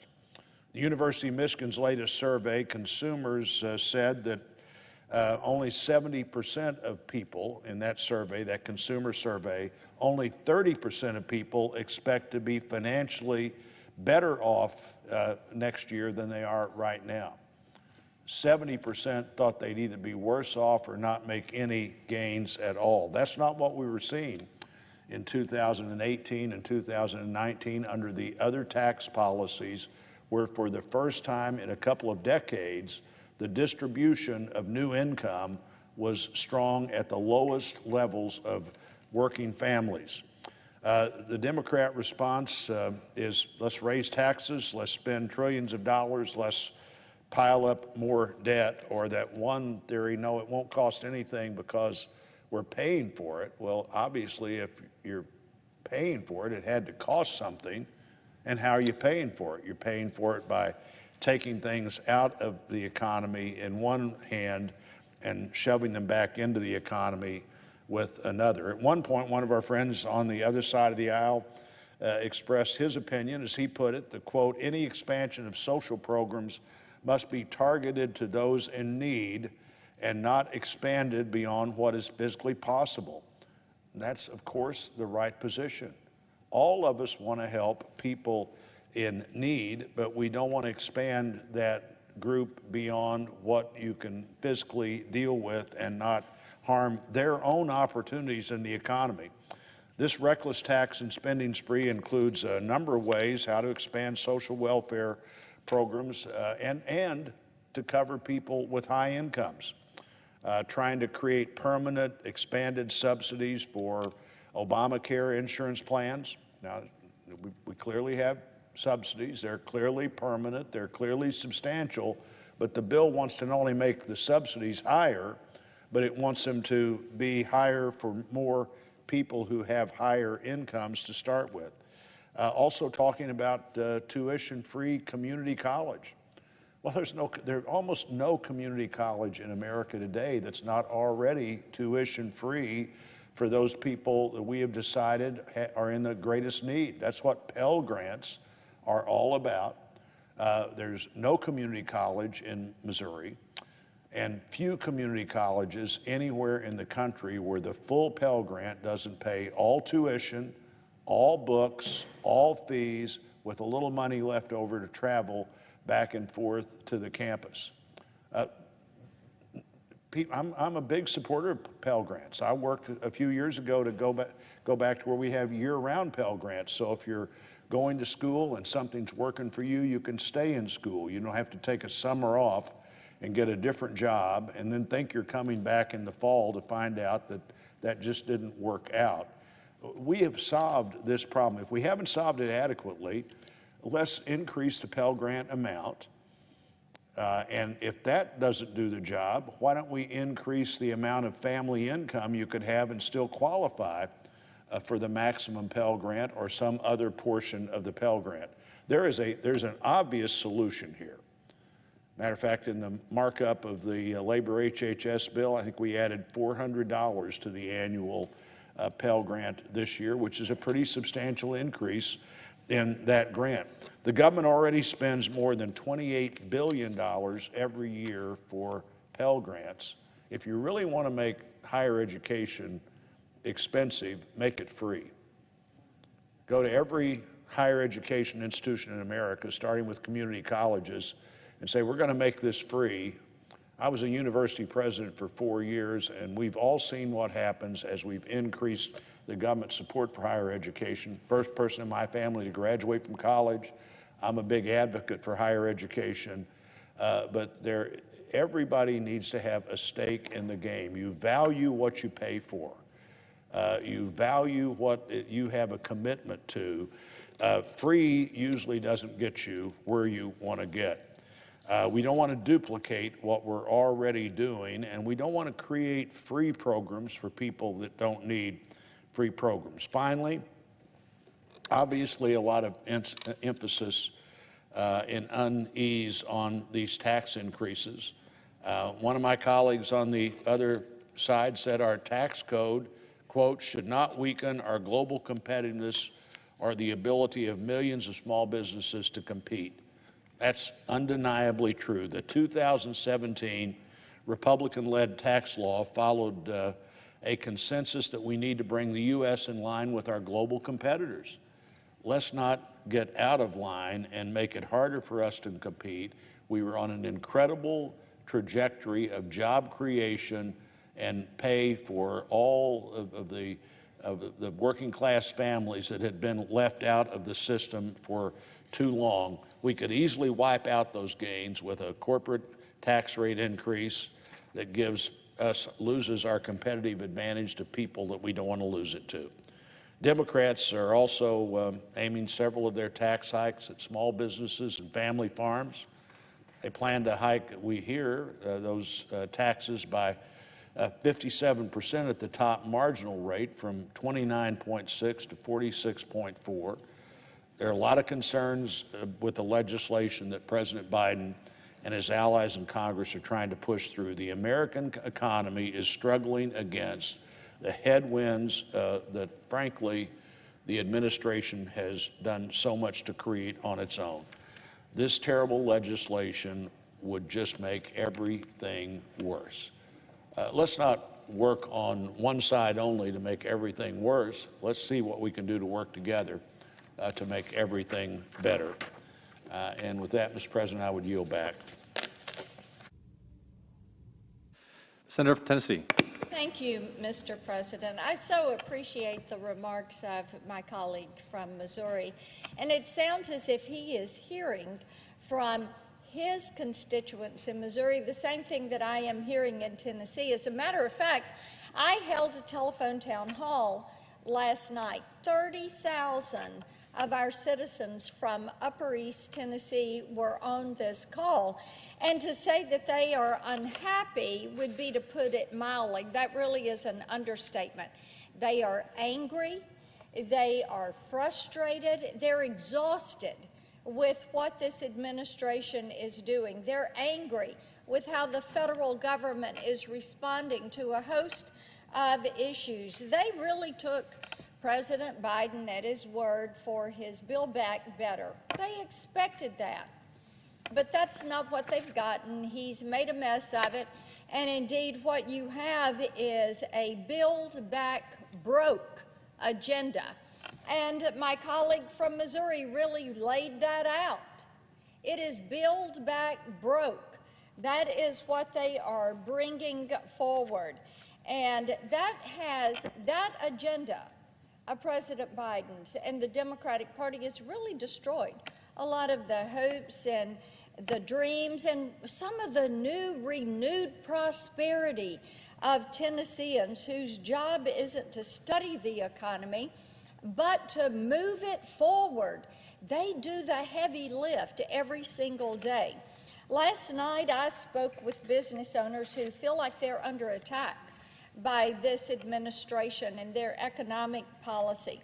The cost of doing business has gone up. Customers, they're bleeding customers because they have less disposable income because of inflation, because of the price at the pump. Supply chains are collapsing around them. It's difficult to get raw materials like lumber and steel. They have no confidence at all in the administration's willingness or ability to solve this problem.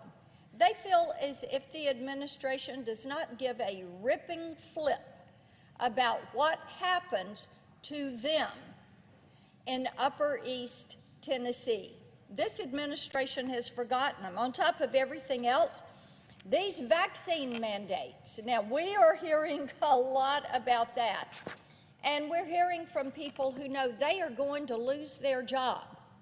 Many times, these are women who are the sole source of income for their families. And these families are very concerned about how they're going to handle inflation, collapsing supply lines, how they are going to handle some of the broken social policies that this administration and their allies are trying to sneak into law. So far this year, we've seen our colleagues across the aisle and down at the White House try to force through provisions of the Green New Deal that would bankrupt your average family and destroy economic development opportunities in rural areas. We know that it is expected that the cost to heat your home this winter is going to increase 30%.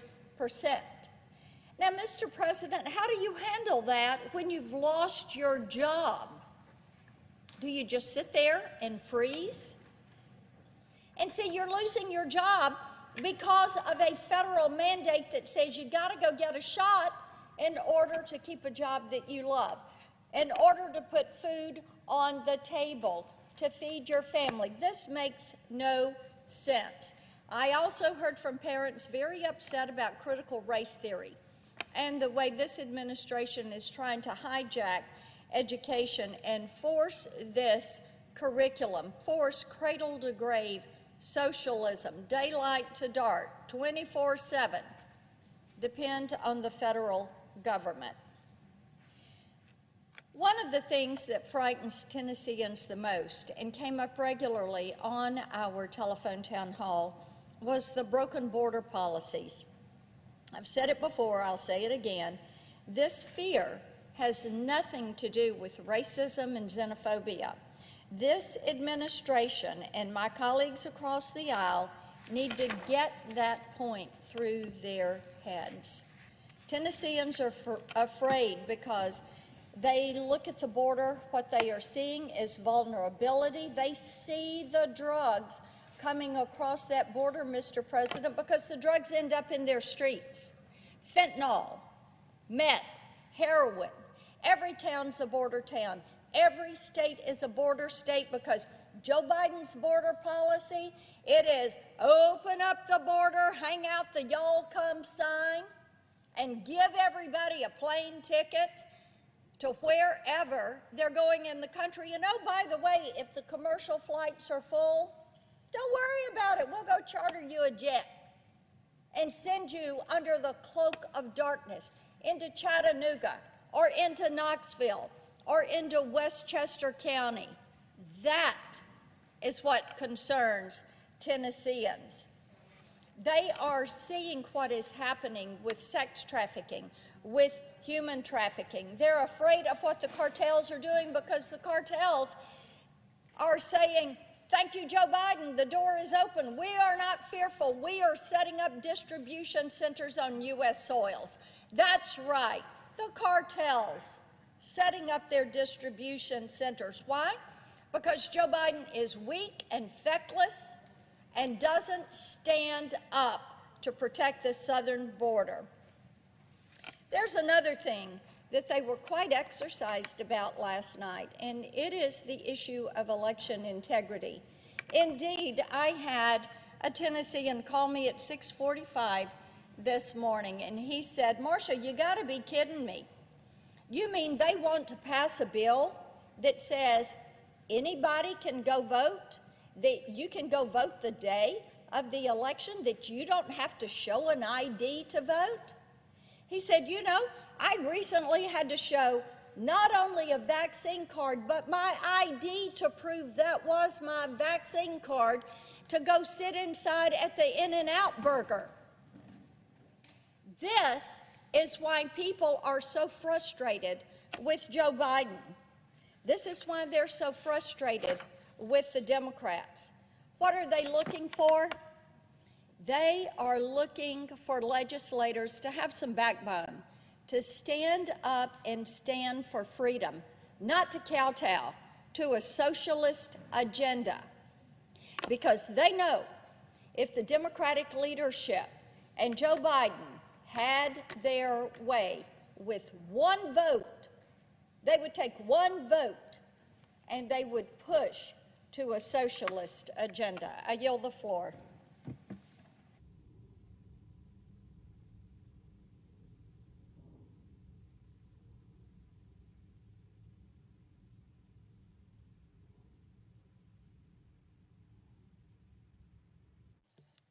Mr. President, The Senator from Minnesota.